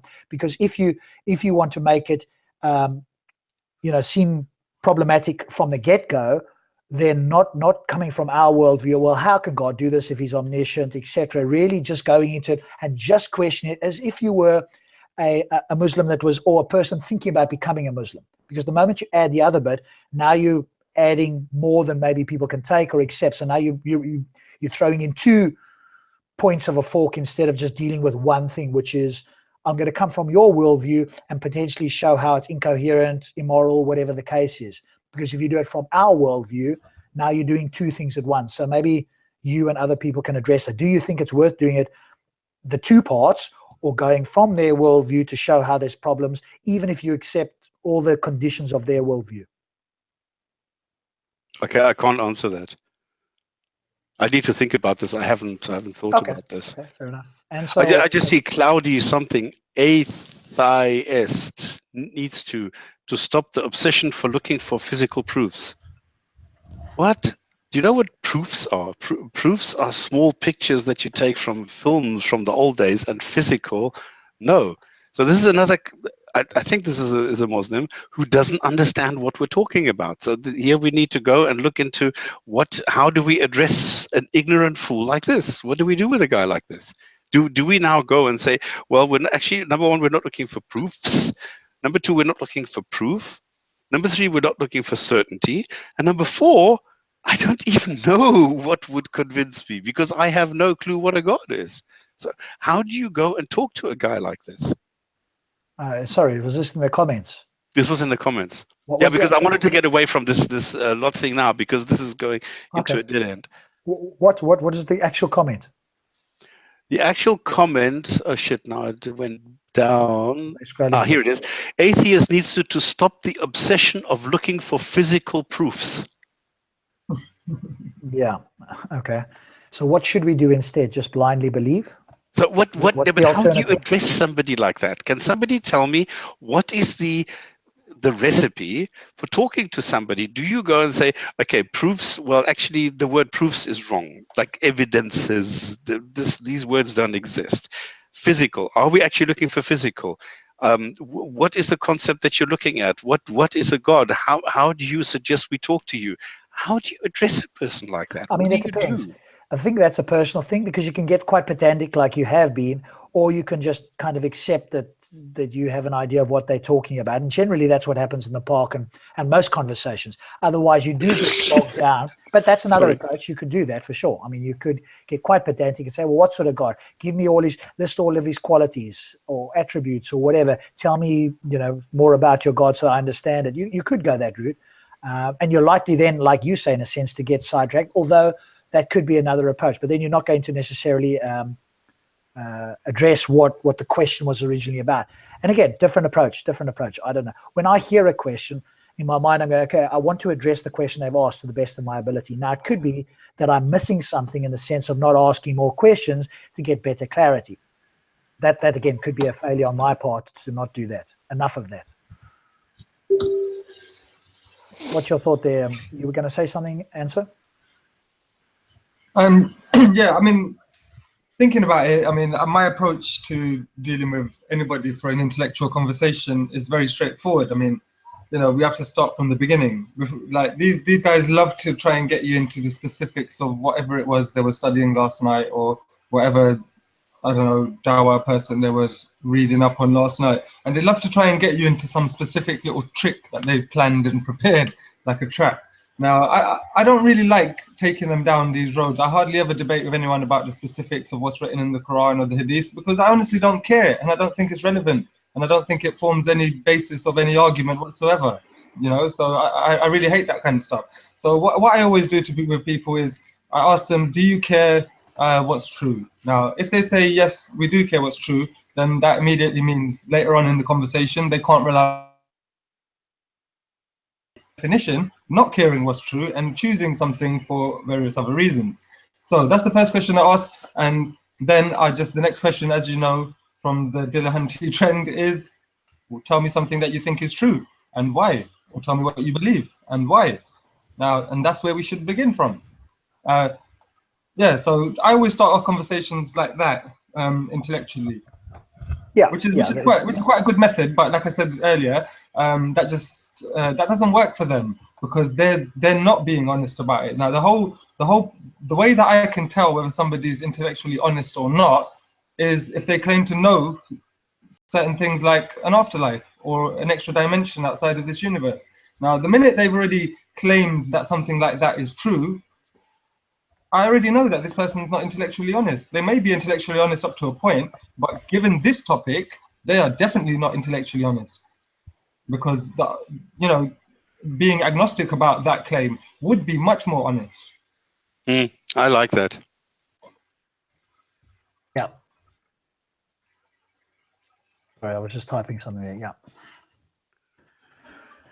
Yes. I think the whole what you believe and why. From my point of view, I do want to share some of my beliefs as well, because what I notice for people that leave a particular religion, be it Christianity or Islam or anything else for that matter, is they don't have much idea or haven't, potentially, some people have not been exposed to other views or worldviews or whatever you want to say. And I want to, share it if people ask to whatever degree I can. Now, there are always going to be questions because I haven't quite studied my worldview in the sense that maybe some Muslims think they have. In other words, they've got, these aren't ready-made answers. So that was something that when I had the conversation with Sabu, I'm like, there's some of these questions that I haven't necessarily got expert advice on. I don't mind asking or finding out more about it. But again, I don't need to have that in order for my worldview to make sense, because I'm not making the positive claim in that sense. So if somebody says, well, what are you? I'm a naturalist, but I'm not expecting everybody to be a naturalist, for example, would be the worldview type of thing. Although I think if they thought critically and asked the right questions and didn't jump to, unnecessary conclusions, then that would probably be a realistic worldview that somebody could take on. But have I got all the answers? Are there some problems with naturalism? Probably there are. Otherwise, every philosopher would be a naturalist. They aren't.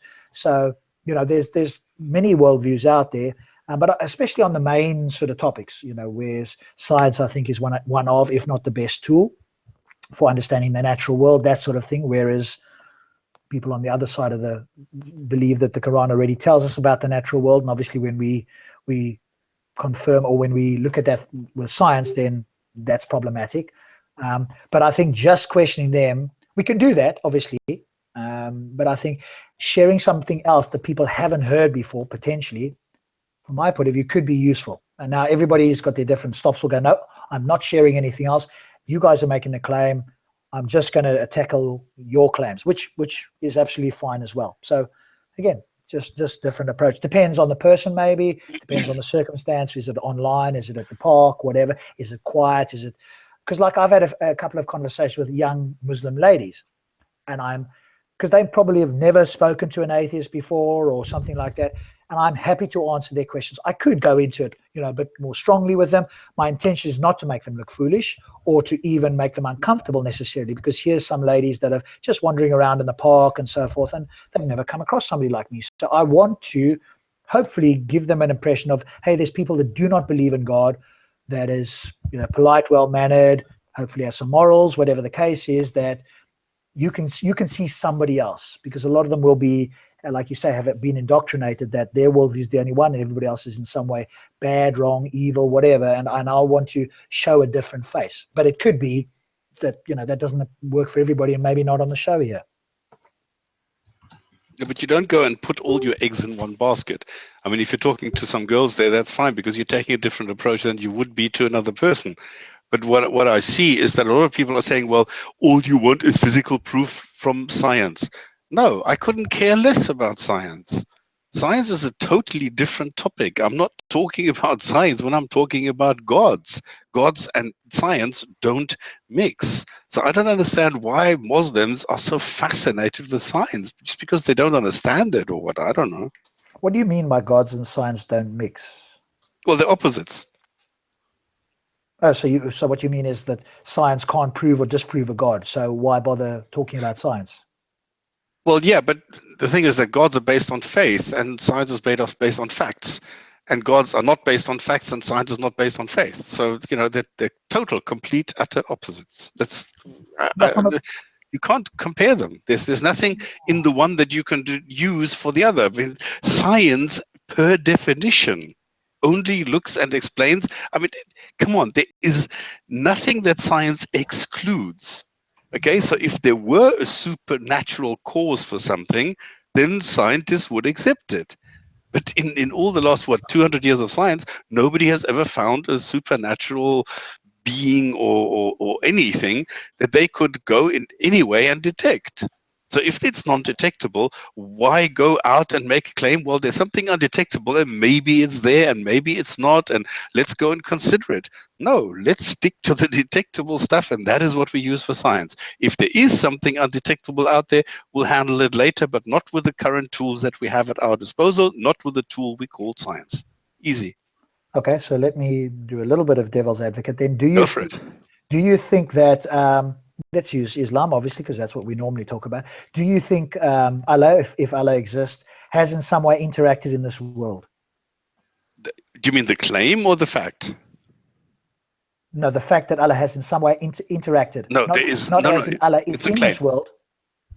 No, it's a claim. Yeah, it has never been detected that any Allah has ever interfered with anything on this planet or in this universe. Okay. Sorry, what I mean is, yes. So do you think that that claim could be, in principle, tested? Yes. Okay. So if that's the case, that's what they are using science for, in my view. So they are not using, and they're quite open about this, they are not using science or even attempting to, and are in fact standing as far away as possible from science, in some way detecting the God that might exist, let's call it, for want of a better word, outside of this universe. That's not their claim at all. So I agree with you, but they agree with you as well. So they are not using science, from my observation, to try and prove the God. What they are potentially using science for is saying, hey, God interacted in this world. He sent us the Qur'an. He's done other various things. Muhammad did certain things. Those things are miraculous, and science, I'm just saying from their point of view, science in some way backs that up. So that's what they're using the science as backup for, the interactions with this world, not the external God. And so that's what we need to challenge from science. So that would be the difference, because I agree, the science can't in principle detect an agency outside of this universe. By definition, science can only detect something within this universe. But if there's finger marks or fingerprints of that external agency dipping his finger in principle, we could detect that. And that's what they are making claims about. And we wouldn't reject it. This is the point. We would not reject it. As soon as we can see something like that, we obviously go and say, there's something here. Like we go with dark matter. We see there's something here. We can't, at the moment, we can't explain it. But there is definitely something here. So is now dark matter something that is supernatural? No. It's because I love this drawing where in the middle here magic happens. Well, you need to be a little bit more specific on what that magic is, and that is it. And this is where the old saying comes from. Islam is not magic; it's just tragic. You can't go and you can make claims which you cannot substantiate using anything. You only have to go with your fantasy. Well, this is the thing. I can't remember who it was. If anybody mentions God, substitute God with Captain Kirk and see if it still holds up. Yes, yeah, you could definitely go that way. But again, if they're making claims, and some of the people in Speaker's Corner, the more regulars, don't come and start shouting scientific claims. They might attempt to defend some kind of scientific, it points in a scientific direction, but most of them are not the ones that know that aren't going to come and make those claims. The Quran says that the earth is round, or the Quran says this or that. They might, if pressed, try and back that up, but most of them aren't doing that. But that's, I guess, where you could ask, and other people that have heard some of the scientific claims that are less sort of well versed in that will obviously make that with some level of certainty. And I think that's where we could use science. Say, hey, the book says man was created from water, or hey, the book says the earth and the heavens were split asunder. Now let's look at that from a scientific point of view. How accurate is that, in fact? And then if we delve into and then it's also the negative. I mean, look at what Savura is doing. I mean, I would just look at him and say, and that's it. What do you mean? What is he doing in the negative? What he is doing, he's saying, well, if I go and show that science is not reliable, I am somehow boosting my God. And what all he's doing is he's saying, well, science is not reliable. Science can change. Evolution is not that well tested, and there are opposing views and things like that. And I would just go look at him and say, well, so fucking what? How does that affect your God or my God belief, or the absence of my God belief is not governed by evolution or anything scientific? This is the point, that this is the mistake that a lot of Muslims make, and we need to pull that like very, very quickly to say science does not work together with God. So stop using science in any which way, be it positive or be it negative. It doesn't work. Yes, I agree with that. So essentially it's the God of the gaps, which they do hate, but it's just, you can't escape that. So the moment they attempt to use science in the quote negative way, as you talk about it, the inference, the hidden inference, and they're not saying it, but it's plain for those of us who've kind of listening and watching, is that's then a backdoor, an avenue to suggest, even if you don't say it overtly, well then, there's a case that God can do X. But when that's pointed out, they will, it's like, a bomb going off, they will run for the hills to try and avoid the God of the gaps accusation. But that's essentially what the negative, like you say, what the negative point is, to try and show there's some doubt. But you're quite right. Even if tomorrow evolution was proved totally false, and we didn't have another option, or there was something else out there that showed it in a different way, that wouldn't suggest that creation is true. They would have to make the case for creation to be true. And you're right. I think that's the point to bring home when the negative version is employed, is go, well, okay, so let's assume, and even go that far. Maybe I would, and you can tell me how you would handle it. Then one could go, okay, let's assume that evolution is completely false and you falsified it and we're done with evolution. What now? What does that do? What suggestion can you bring in, or what scientific hypothesis can you put forward as another example? Or will you agree with me that we just don't know? And of course they can't do that. They can't say I don't know, so what now? Answer, listen to this carefully. I shit on everybody non-black, in other words, all whites, or gray, or green, or yellow, or whatever, or non-Muslim. So Ahmed shits on all non-Muslims. No hiding that. Well, there you go. This is his claim to fame, and this is why he's not honest. Okay, Ahmed, I think you may be smoking something or doing something here. I'm going to say goodbye He to sounds you like he's now. drunk. I don't even know if this is Ahmed, because he. If you, we're going to put you on a timeout here. You know, if you've got nothing intelligent to say, then you just I taking up shit space on all non-Muslims. in the Come chat. on. That isn't helpful. I don't mind free speech, but you're taking up the chat with nonsense now.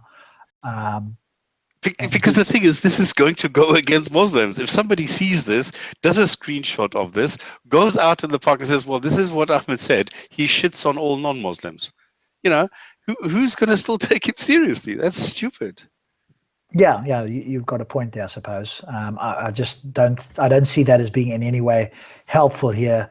You know, no problem if somebody has a different view and they can say what they like, but just ad hominem's just wasting time and talking nonsense like that.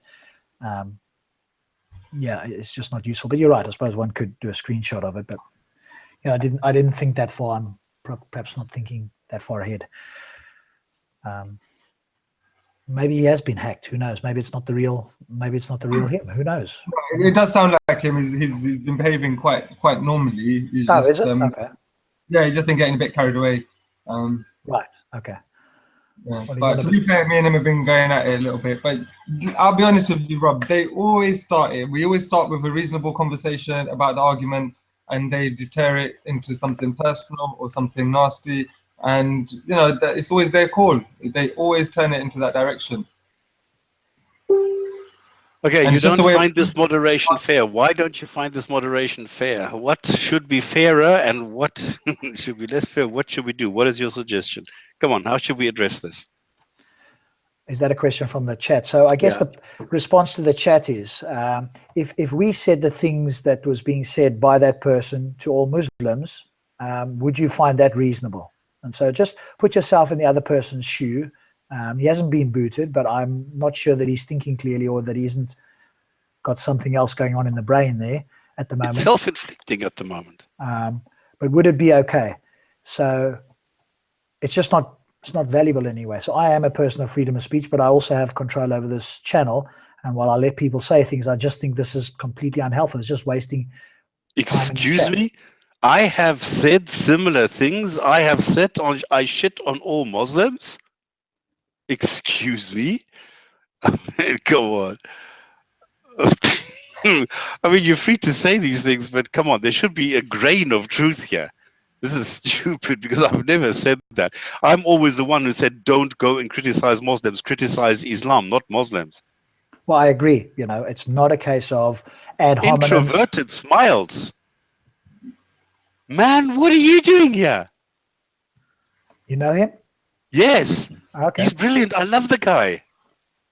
Do you want him to join? He's in Florida, and he's brilliant. I mean, this guy has so much brain. He has so many things which are really brilliant. Well, give him the link if have you got some contact, or does he want to join? Or yeah, I'm happy to. No, introverted smiles is somebody who used to be a Muslim.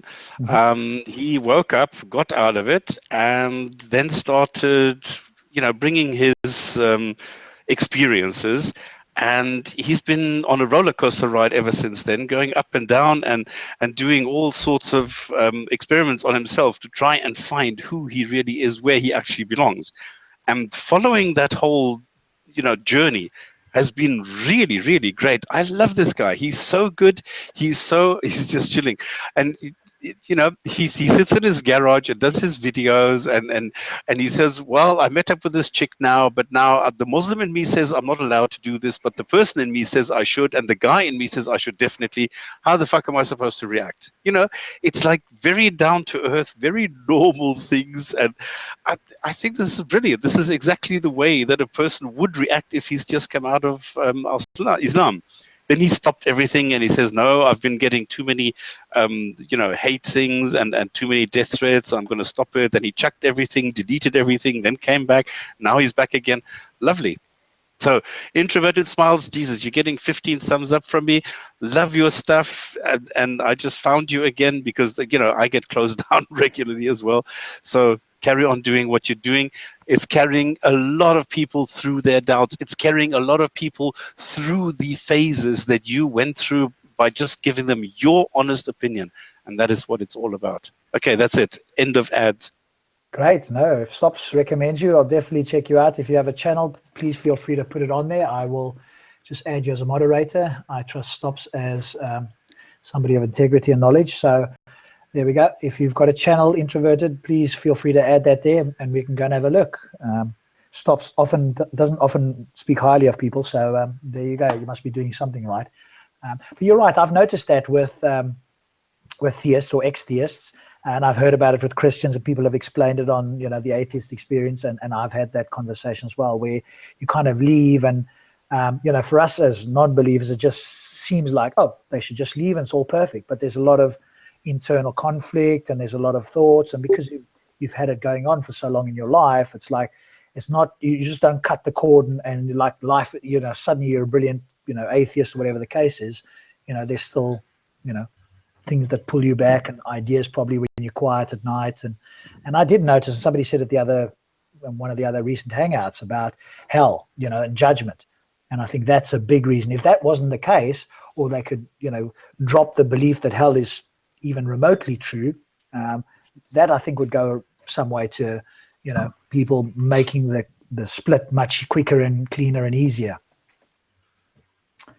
And of course, I think all of us here, for me, I'm not entirely sure God doesn't exist. I don't know for sure, but I am as philosophically certain as I'm absolutely able to go. I'll go to the wire that hell doesn't exist. So for me, it's just that in my world has no bearing whatsoever. If Allah was shown to be true in some way, I would still have extreme amount of trouble believing that a hell exists, and if it did, it wouldn't be a God that I would want anything to do with anyway. So this whole what if you're wrong, it's just, it doesn't even enter my awareness that even if I was wrong, that there could be hell, because I could easily postulate the God that's capricious or a bit of a joker, and in fact we're all going to heaven because we are questioning just the right amount. Which heaven? What do you call heaven? There you go. Well, whatever that might be, if there were such a thing. I'm just positing the counterexample of the God that we always hear about, which is, a slightly jokey, capricious God that's testing us all, our powers of, credulity or incredulity, depending on your view. And in fact, those who don't believe, because he's just sent down just enough evidence for, credulous people to believe, but not enough for, skeptical people to believe. And so maybe, those of us who are skeptical and critical thinking are going to heaven, and those that aren't are going to hell. That's, for me, is a reasonable hypothesis. Yeah. So good. Anything else in terms of approaches and different ideas? Because I know you probably had more to say, Stops. No. I think this is it. I think we've covered just about everything that I can think of. And what I find interesting, that everybody has a different way of dealing with the specific sort of issue. And this is the way we should be doing it. It's just that we should be focusing on more the claims than the person. And this is what I see a lot of times, that people get too sidetracked when a person makes a personal claim, and not staying on the point, on focusing on what it is that the people are claiming. Absolutely. Well, I agree. It's focusing on the claim, and that's not always easy because none of us are perfect from what I can see anyway. But I was on a hangout until 3:00 last week, I think, on Titans TV, which wasn't recorded. We just did the first part. And I'd be interested in Ansar and your view, Stops. My position was, and I'm very happy, and other people, on the hangout were very critical of this view. In a perfect world, I personally, through a lot of the stuff that I've done, would like to have no negative emotions. That would be the ideal world for me. And I wonder whether you guys would agree or not as to whether that's the case. So would you, in principle, want to have no negative emotions, or do you feel that there is a good reason to have negative emotions? Actually, Rob, I think, to be honest, looking at it like that is a bit simplistic, because the way that I think it really works for human beings is a lot more complex. We only gauge our happiness in relation to sadness. So I mean, you can't really know how positive and good your emotions are if you don't have anything negative to as some sort of criteria to refer it to. It is all quite relative. If we constantly only had positive and good emotions, they would lose the value that they have. It's only in reference to negativity that they are what they are and mean what they mean. I agree with you, certainly on a practical and a philosophical level. I guess my apologies, my stating it, I would want to move toward that. So what I wouldn't suggest is that we came into the world with, quote, no negative. I guess what I'm suggesting is, knowing what we know, and we know, I hope we know, currently in the world, that, like you say, let's say sadness. We've got to experience sadness to know what happiness is. If we only had happiness in the world and no sadness, the word happiness would have no real intrinsic meaning because you've got nothing to contrast it with. I guess what I'm suggesting is that having had those experiences, most of us have had a relatively wide range of negative experiences. Would we want to, and maybe you can tell me whether you would or not, and so would we want to move away from that? And specifically, I guess, in terms of having these sort of conversations, because it relates to what Stopp said, which is focusing on the position, the idea, the argument that a person is bringing to you rather than the person. Because it depends, and it still happens to me for sure as well, in the park and elsewhere, the tone that they come with can sometimes interrupt you attempting to just look at the argument or the idea, because they might have a belligerent tone or they might have a condescending tone or whatever it is.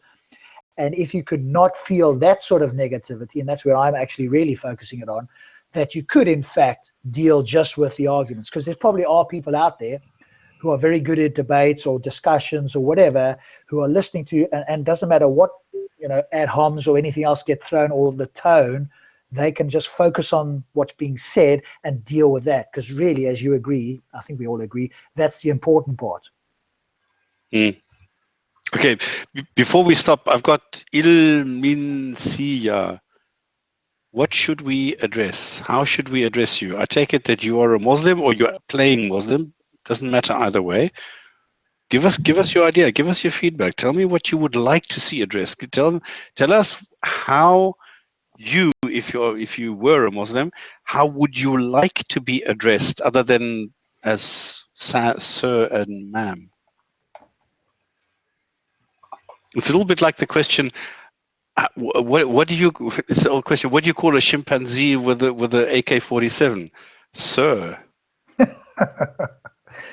Have you seen that video with the chimpanzee in Africa? Yeah, where it shoots around and everybody starts laughing until he's actually putting the trigger. That's when they realize, oh, Khadz. They're all diving for cover. Yeah. For those that haven't seen it, I think it's in Africa, with some soldiers, and somebody gives laughing, gives a chimpanzee an AK-47 who's fiddling around with it, and it's loaded, and the safety is awful. The chimp managed to turn the safety off or whatever the case is, and the weapon starts going off. Boy, do these guys jump for cover. They all think it's a big joke of the chimpanzee until the weapon goes off.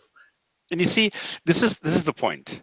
I mean, Ilminsiya was going like heckling, skinnering all the time in the background. So now I say, okay, can you tell us what we should do? Give us the facts. And what do I get as an answer? I'll pass. And this is so very, very typical that people will go and make comments in the nah, like whining and niggling and blah, blah, blah. And as soon as you say, okay, then oof, let's go down to facts, they suddenly disappear. But actually, that's okay. I mean, you can make a judgment against them, which is cool as well. And it happened to me. You'll see it in that video. I hate assholes like that who go for half an hour, for 2 hours, and go and then when you say okay, then bring the facts, then they run away. I hate them. Everybody's different, and I agree. It can be frustrating on occasions. It happened in that video of Content Over Everything, which I've linked to it in my channel for the full debate of Saracen and Gabs.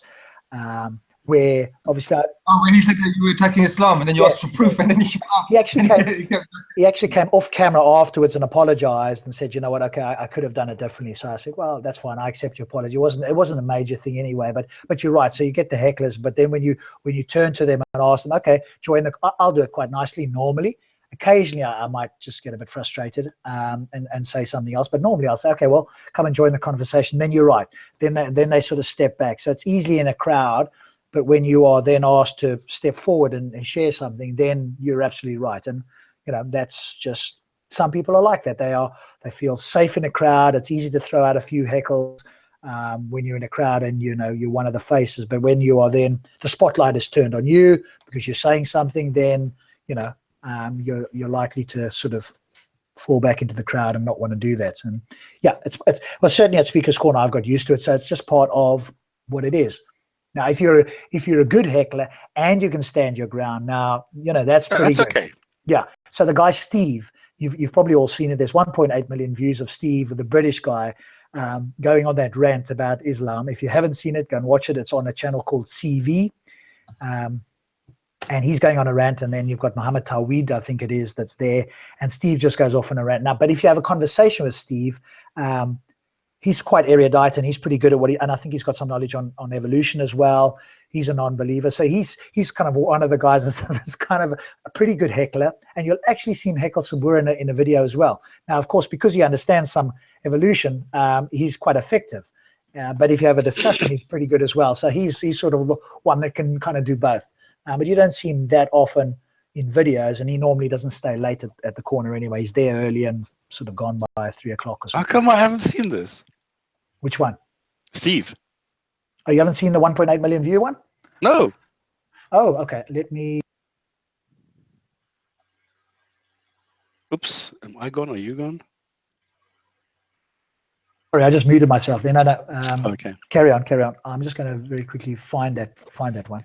So yeah, I mean, yeah, I can see how you're frustrated with this, and I on occasions do, but I've kind of got used to it in Speaker's Corner, where people will heckle, and then if you ask them.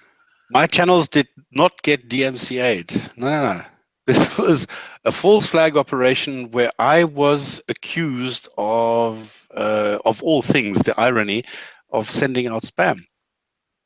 So I don't know if you guys know this. There are some Facebook groups where you donate $1,000 or something, and they will go and they are given instructions. So you will write a script and you will tell them, okay, you go on this channel, you go on this link, and then when you click on this link, then you go down here. Then when you're here, you click on this, and then you write the words da da da da, and then you send everything off, and that's it.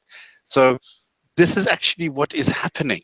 And this is what happened to me on several occasions. I mean, the Jinn&Tonic show was closed down completely because of exactly that, because of 1001 inventions. Then a channel got closed down because some Saudi Arabian company went moggy. And now all my Imam channels were closed. Well, all 3 of them were closed down because I was sending out spam because they didn't like the facts. When you say no, it's not. I don't have a new channel.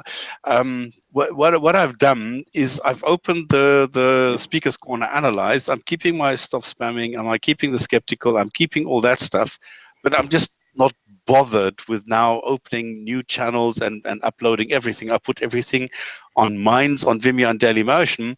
The problem is Dailymotion has a limit of 500 MB a week. Vimeo doesn't allow something. Minds doesn't allow anything over 25 minutes.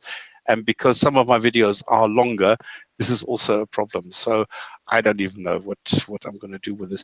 Now, I'm definitely going to do a short video now with the gumball machine, because now Rob has tickled me so many times that I think I'm going to do this next. Cool. And once you have, obviously, and you probably have already, once you've got it and that the penny drops on that one, then, you've got it. But it takes a little while to sort of get the hang of it, etc. But once you do, then, it's very, very helpful to separate knowledge and belief. No, it's persuasive, because, I mean, you can't get past it. If you use that gumball thing, it's so easy, so logical, so rational. So, I mean, it's really easy to go through this. Yeah, I've also posted the link there for the British guy. So I've posted it in hour 1, and I'll just repost it again there now. So if you want to go see Steve, Oh, yeah, okay, I got it. If you want to see Steve, then you can go see that. So, and there's another one, as I say, where he's sort of heckling Sabur as well, and he's actually got some knowledge, and Sabur is battling to respond. I can see my comments. Some Muslim apologists have no moral standards whatsoever. Why would it be important whose sperm fertilized the ovum if their Allah makes all humans from clay anyway? Because I was referring to something, because this is the funny thing, because Muslims always try and they defend the notion you can have a man who can go and spread his sperm on 4 women, and he can, you know, marry them and then go to bed with them. But the other way around is not possible. Why? Well, because then you wouldn't know whose child it is, because it's male-centric. Because if the man can't identify whose son he has fathered, it's illegal or not invalid or something, not Islamic. But if the wife says, well, this is my son, and I don't care which of the men fathered this man or this child, then it's illegal. This is quite funny. Yeah. Where's the video of Steve heckling Sabor? Oh, I've got to go and find that because I'm not logged in as Speaker's Corner. So I've got like tons of private playlists that I've made, and it's under one of the evolution ones there somewhere. Okay, but if he's in this one, Radical Muslim gets owned by British Man. So British Man is the Steve guy, right? Yes, yes. So if you notice, if you find there's it, a Radical Muslim gets owned by British Man Part 2, funny end. There's not much in that, to be honest. The first one. So somewhere, I definitely think that first video must have gone on a big channel like BBC or maybe over in the US or somewhere. To get 1.8 million views, you have to go super viral. I mean, that is not easy to do. No way. Come on, I had 2.8. On one video? Yes. I mean, again, that would go viral. Somebody else would it went viral. 2.8. Yeah. I mean, come on, you don't easily get 2.8 just like that. No, that's fairly. But this was crazy. I mean, it was like 15,000 every single day. This was crazy. I couldn't understand it. Pity you didn't have it monetized, otherwise you could make some money on that. Yeah, this is actually Rationalizer put me onto that, and he says, you know that you wasted 25,000 euro. I said, what? He says, yeah, that's what you would have got. Yeah, but it has to go viral in some way. So some big, one or two big. Well, it was because what is actually asking what video was that? It was a video that I made, and it was a 7-minute video. It took me about 7 minutes to make. It was the claim of an Iranian jet fighter, and I ridiculed it. And what I did was I reproduced. I took Photoshop, and I reproduced a photo that the Iranian, the FARS, the press agency output, and I reproduced it within like 30 seconds, and I showed how this is done, and I showed all the different stupid aspects of this fighter. And this was within, I mean, in the beginning it went normal. It was like 50, 100, 200, 1,000, and blah, blah, blah. And then suddenly it kicked off, and I don't know what it was. I don't know what triggered it. But suddenly it was like 70,000, 80,000, 200,000, 800,000, and then it was like 1 million, 2 million, and it just carried on until they went and shut it down. And then I protested. Then Google put it back. Then it got shut down. I protested. Google put it back. They protested. It got shut down. I protested. They put it back. And then they got sick and tired of it, and they just deleted it. They were sick and tired of putting it back all the time. But because it had so many views, I had direct access to somebody that I could actually talk to. Oh, as in like a person at YouTube, you mean? Yes. Right. Because it had so many views. I think if you go over 1 million, that's when you get taken a little bit more seriously. And this was like over 2.5 million. And this is why then I had a person that I could talk to. But in the end, they said, well, maybe it was because your tags were wrong. So it was obvious they weren't interested. That's a whole different thing. We could do a show just on YouTube and other platforms now. Oh, I've done videos on that as well. Who have gone very much towards the left, PC, in other words, politically correct, to avoid, hurting certain people's feelings, which again gets my back up every single time. That is one thing where I'm choosing to feel sometimes a little bit negative with this whole people's feelings. No, I've lost so many channels because Muslims are afraid. I mean, this 1001 was the most drastic one. They were so shit scared because I was getting to them because I was actually writing to the United Nations because I was really getting to them. That's when they reacted. I took I took a copy of a screenshot of a newspaper, and the guy who had given me a DMCA from 1001 Inventions, I said, this is the guy who's doing it, and he's stupid because he's doing that and that. So I got a DMCA for exposing his personal data. So the video was taken down. Then I went to Google and I said to them, no, all I'm doing is I'm copying a newspaper, and they put the video back up. And then I think this is what made 1001 Inventions very, very angry. So they closed down the Jinn&Tonic show. And I had a co-host at that time. They closed down his channel. They closed down my channel. They closed down everything. So that's it. How did they? You say it closed down. It's almost like 1001 Inventions had the authority to do that. No. They use these Facebook groups. What they threatened me with? Okay, there's a video where I explain what they do. There's Facebook groups which are closed groups, and you go to them and you donate, and then you tell them what to do, and they go to this video and they do exactly what they're instructed to do in the video. Which is what? Then they go, and suddenly you have 1,500 people from this Facebook group going to your video and then saying, report this video as, I don't know, inciting violence or spreading spam or whatever the case may be. And suddenly you have 1,500 people doing this. And then it's an automatic process where Google simply shuts down your video, and that's it. Right. So a lot of dishonesty and absolutely illegal activities, and yet Google seemingly still allows that to happen. But anyway, you get a couple of those, and then they shut down your channel. I've had the channel shut down, and I went and contested the claims. And after the channel was down for a month, it came back up, because even Google said, actually, you're right. There's no DMCA. There's no personal data on here. There's nothing. And even though I received 5 strikes in a row, they put my channel back up. And then they did this Facebook thing, and it got come down. I've had one hell of a roller coaster ride here. Yeah, it's just, to put your eggs in a basket on YouTube now is you're really taking a chance, especially if you're doing something that is criticizing ideas, because they will see it as criticizing people, etc. Anyway, back to approaches. Anything more on the approach side? Anza, have you got anything else there? Because I know you are having an approach there in the comment section from what I can see.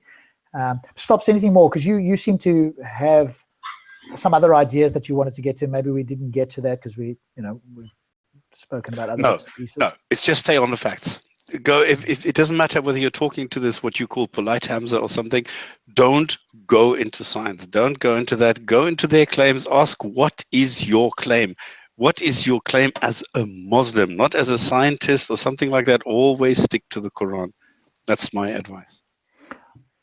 Okay, well, let's just see how that works if I can, because I want to. Obviously, if I can do that and that works even better than what I'm currently doing, then I'm happy to do that. So I come along as a Muslim and I say to you, hey, I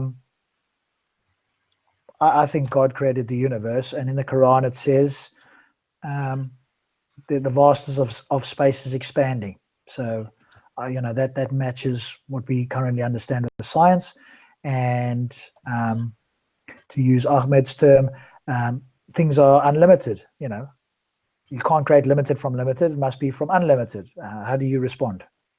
Okay, number one, well, you have different choices here. Depends on the person. If I'm on a good day, I will say, and so what? If I'm on a bad day, I say, okay, show me in the Quran.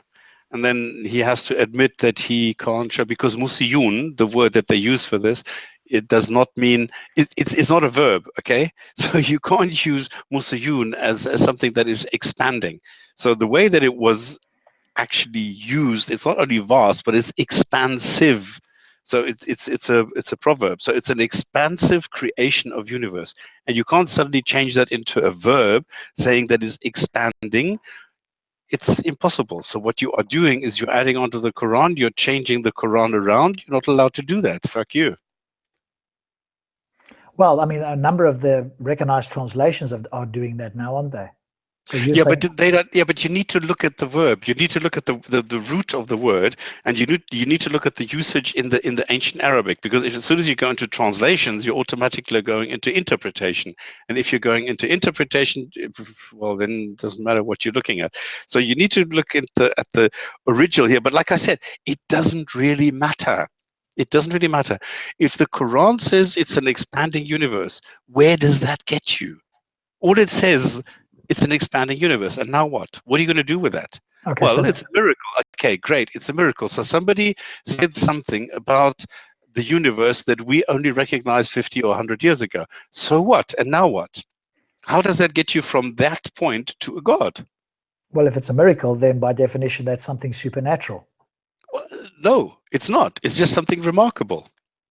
No, but that's not. We don't know where this comes from. We don't know if this is real information. We don't know where that real information comes from.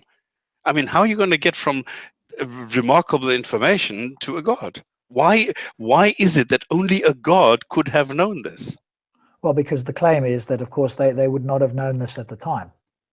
And so, And if so it what? was man-made, Okay. so you're accepting, for the sake of this argument, that it wasn't man-made. Correct. No. I'm not saying that. I'm saying we don't have an explanation.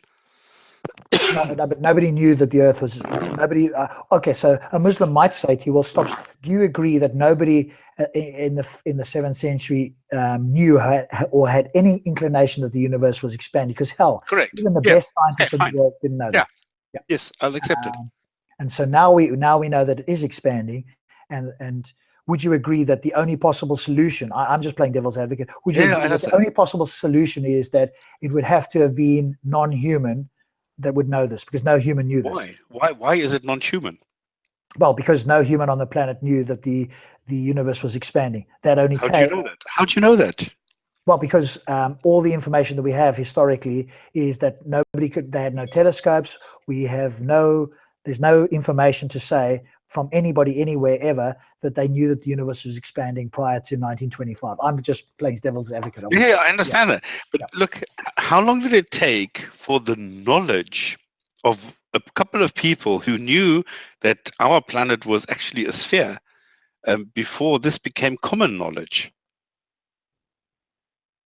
Okay, I don't know, but how's that? But that's a very different claim to the universe expanding. There's no way for somebody on Earth in the olden days they didn't even know that there was more than one galaxy. Never mind that that the universe was expanding. No, we don't know that. You see, this is the whole point that I'm trying to make. We do. The people in those days had an idea that Earth was, I mean, it was a sphere, but it became, well, common knowledge like 2,000 years later. So maybe in those days, there were some clever people who actually realized this without using telescopes. Maybe I don't know how they did it, but the thing, we're speculating. We do not know. So if you are saying this must be supernatural, you must have some sort of evidence to substantiate that claim. Otherwise, we have to go suspend judgment and say, I don't know. Okay, so their view would be it's impossibility of the contrary.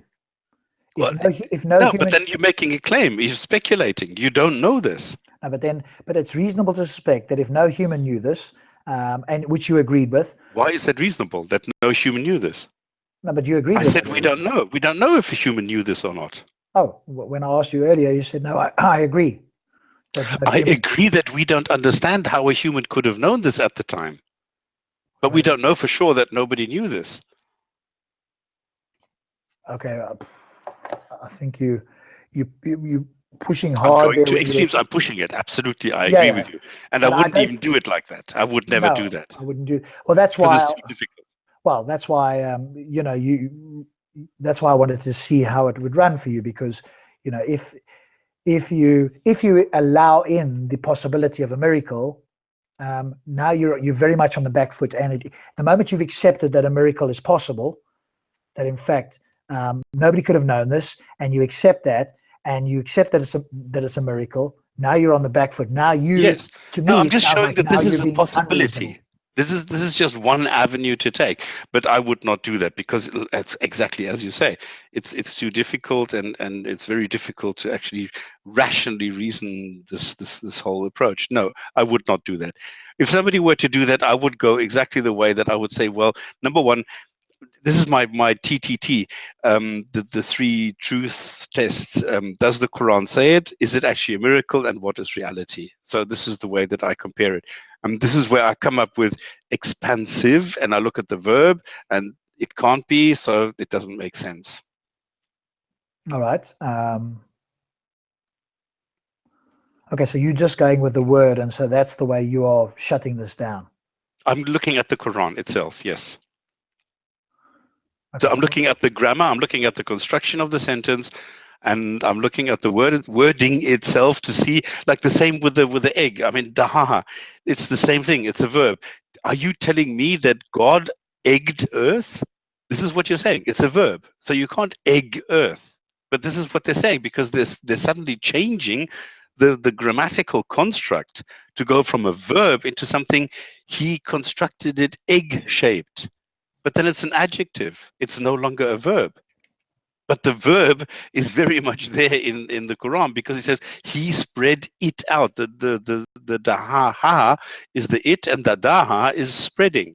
So spreading is a verb, and now you're saying he egged it. It doesn't make sense. Where does the egg come in? Well, it's the ostrich egg. Well, actually, no, there is no such thing as an ostrich egg in there. It refers to the flat place of where the ostrich puts its egg. So there's no actual egg there. So, it's the same thing. So you go at the haha verb construction in the grammar, and then at the same time you go for the contents, and you go and show how absurd it is.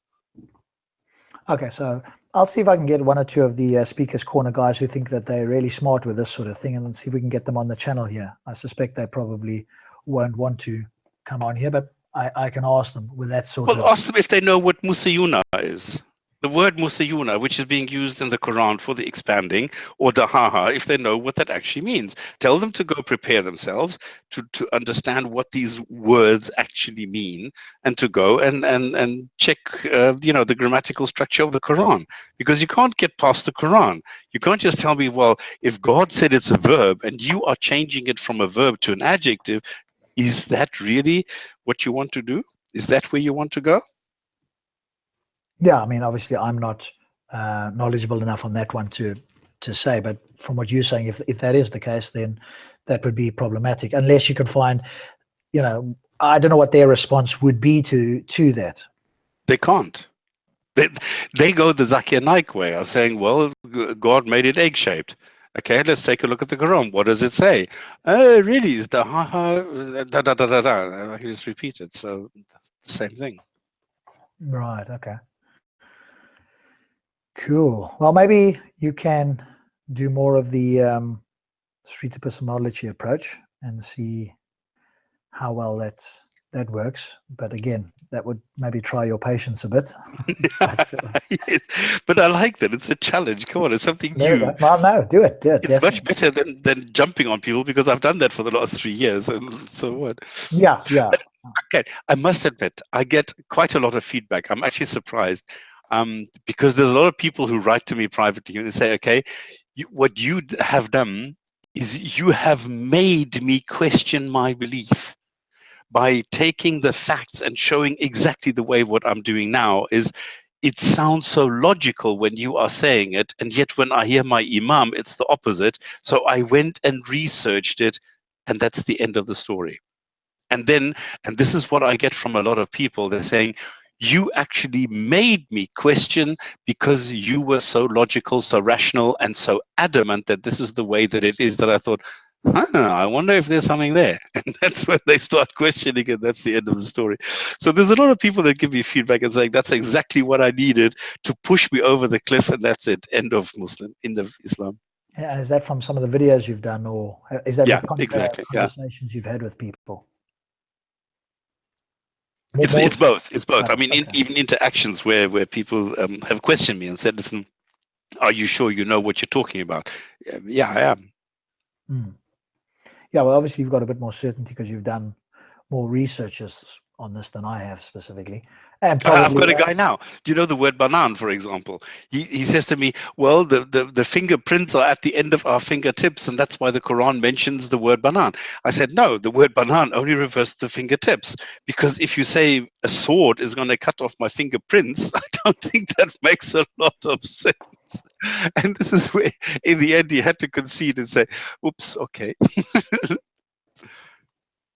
Yeah, so you're obviously taking the literal translation and then putting it into a context, Exactly. to show that it wouldn't work that way. So, Or nur, reflected light. Nur is Zakir Naik. I mean, come on, everybody knows the thing where he says, everybody knows it's borrowed light. I don't know what borrowed light is, but they seem to think that borrowed light means reflected light, and this is what nur means. Except that if you go somewhere in the Quran, they call Allah is the nur. So Allah is the reflected light. And the Siraj is probably Muhammad, the sun. So Siraj is the sun, which is the light, and Nur is the reflected light. So Muhammad is the Siraj, the light, and Allah only is reflected light or something. And that's when they realize how stupid this is. yeah, it does seem like, there's a lot of sophistry and trying to make the text fit our current understanding. This would all go away, all of this would go away if they would just drop the claim that this book is for all time, for all people. They did that, and they just said, hey, the book was for that time, for to get people to take the next level or to move up or to do whatever, that would be fine. But the moment they've put this impossible claim on top of it, that's just the undoing of everything. Because otherwise we could go, do you know what? At that time, people had slaves. That time they had young girls. That time they did X, Y, and Z, and so on. We can look at it today and go, and that's not great, but we understand that the people of the time were doing that. And in fact, people all over the world were doing it. So it wasn't that they were unique.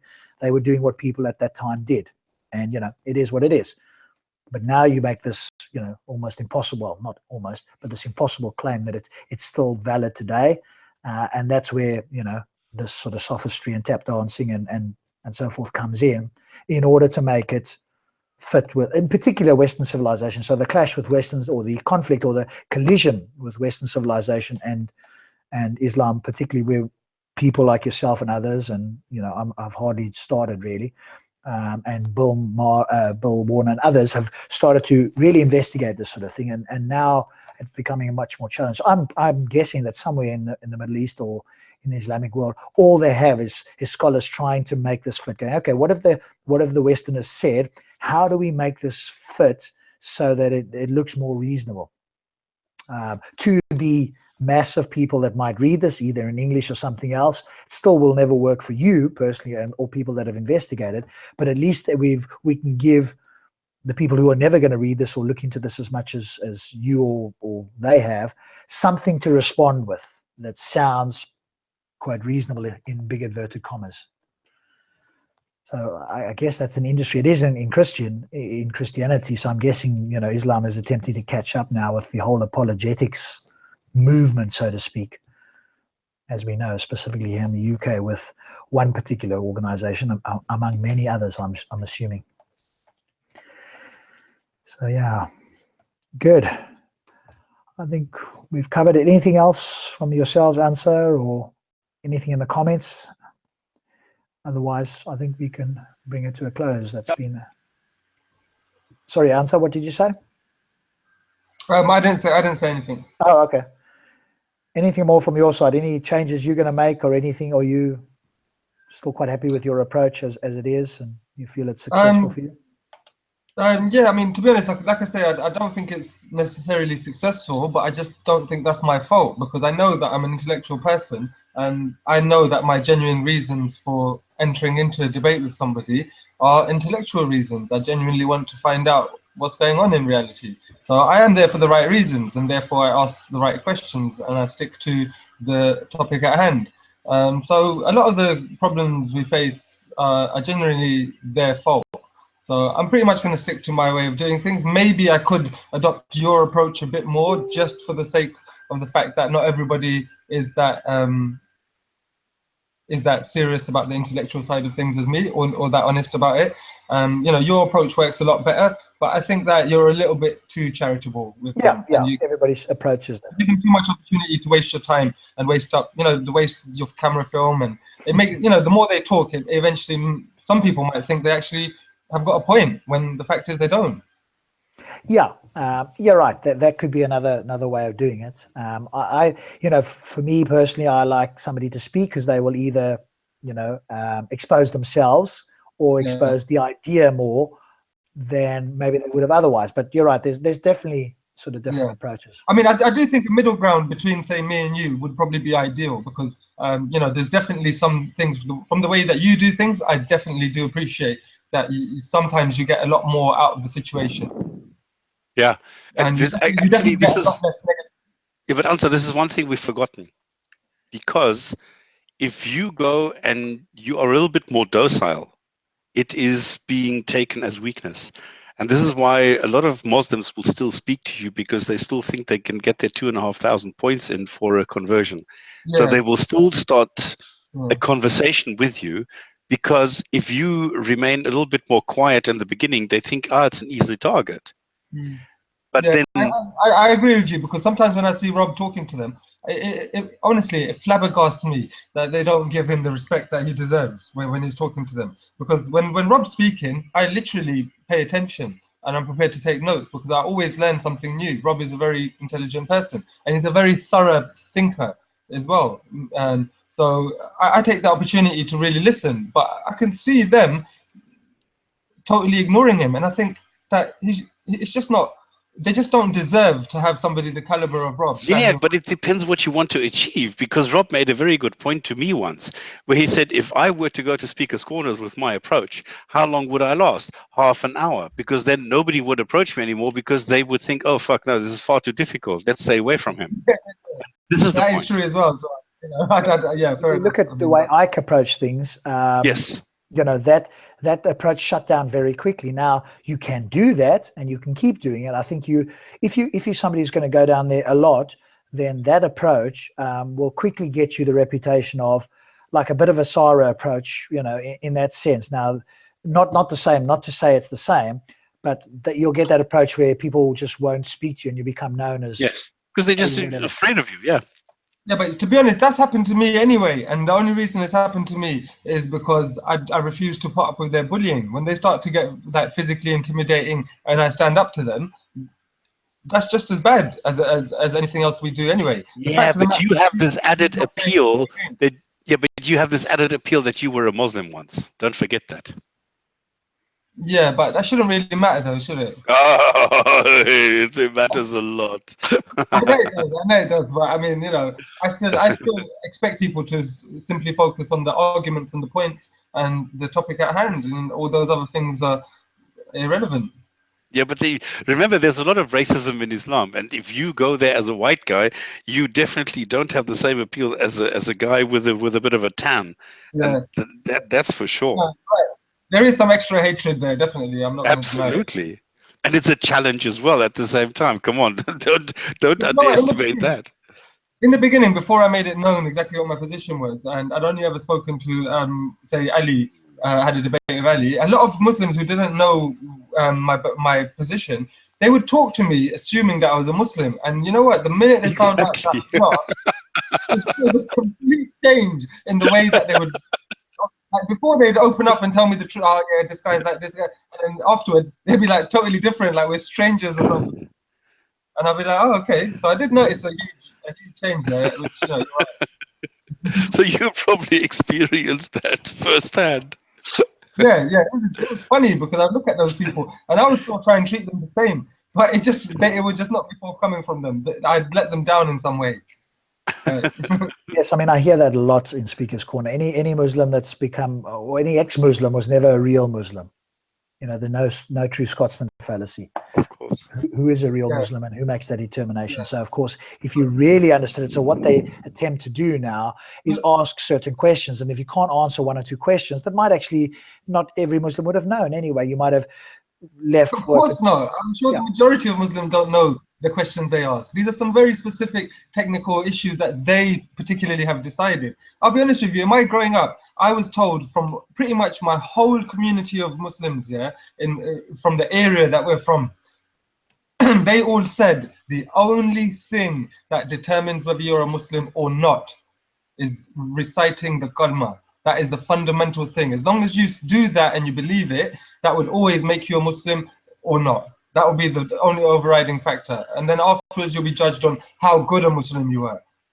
But that will be the one determining factor for God.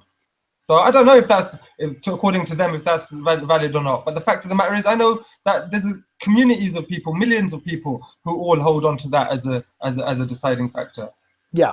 So I think the strategy there is to show that you don't know an answer to a question, which is anybody. You could ask anybody a question on any subject, and you can easily get them to a point where they don't know. It even happened, with somebody speaking to Phil. And he asked the question, and they were very begrudgingly kind of going, okay, I don't know. They didn't say, sorry, I don't know that. Like, oh, no, I haven't researched that. I haven't gone into that deeply. So, and he just asked, so you don't know? No, I don't. And he just carried on. He wasn't there to make them look foolish. He just wanted to check if they knew something. Otherwise, he'd have to explain it differently. And so you're right. It's easy to do that. And so, again, there's a whole agenda there. Oh, okay, so we've asked you a few of these seemingly basic questions, which aren't basic because, as you quite rightly said, most Muslims wouldn't have the answer to this. Because you didn't know this, you weren't a true Muslim. Had you known this, or had you got the answer, then you would not have left, which, of course, is a non sequitur. But, that's what they're appealing to. So true. Yeah, it's just interesting that always, I've been doing this game for a while since I've come out as an ex-Muslim, and the fact of the matter is that I've hardly ever had anybody who genuinely wants to engage in the intellectual arguments. No, of course not. They literally actually try their best to avoid them, and that's all they do. Everything that, someone like Ahmed. But you are in Speaker's Corner, so you present exactly the arguments. What I have now is people telling me, why don't you come down to Speaker's Corner? I said, okay, pay me the ticket, pay the hotel, I'll come down to Speaker's Corner. I will present the same shit, I'll present the same things. Are they going to be different?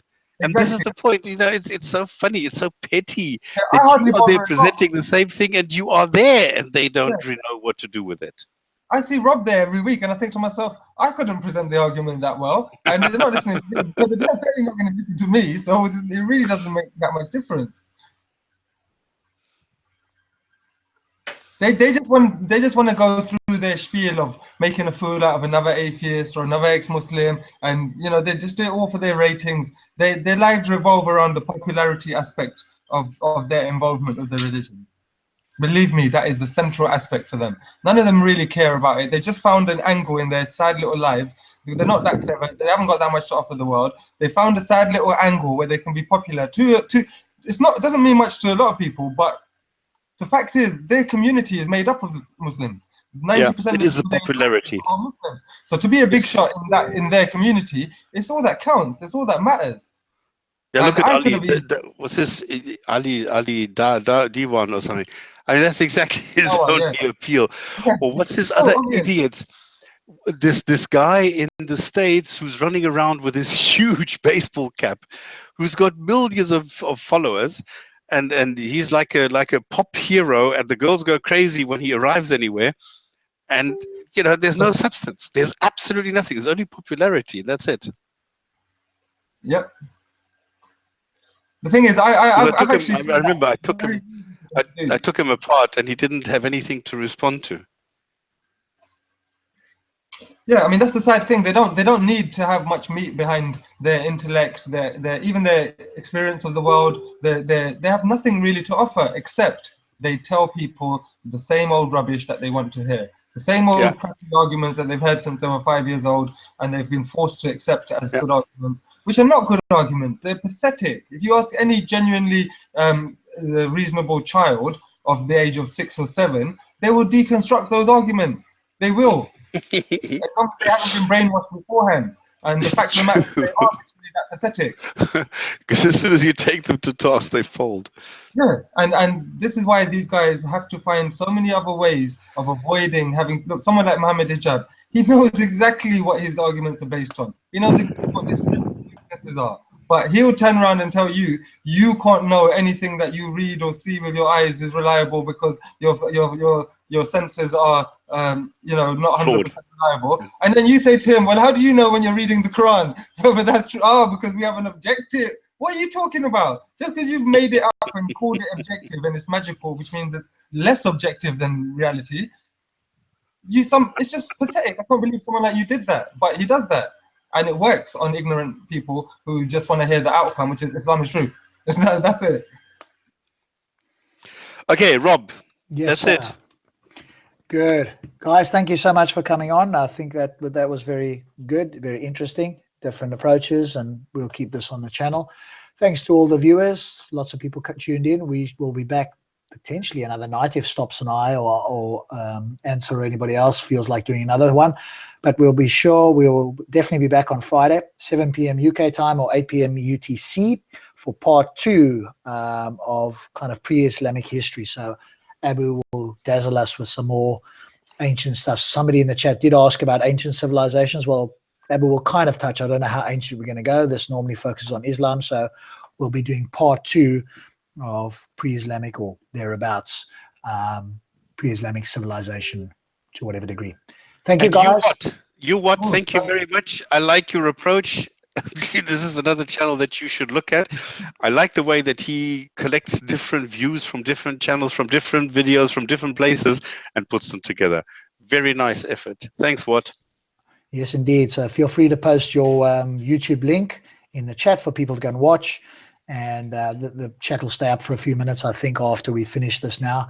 So thanks very much. Take care, everybody, and we will see you on Friday at least. Otherwise, tune in, and maybe we'll do another hangout this week. Who knows? Thanks a lot, guys. Cheers. Cheers, guys. Bye.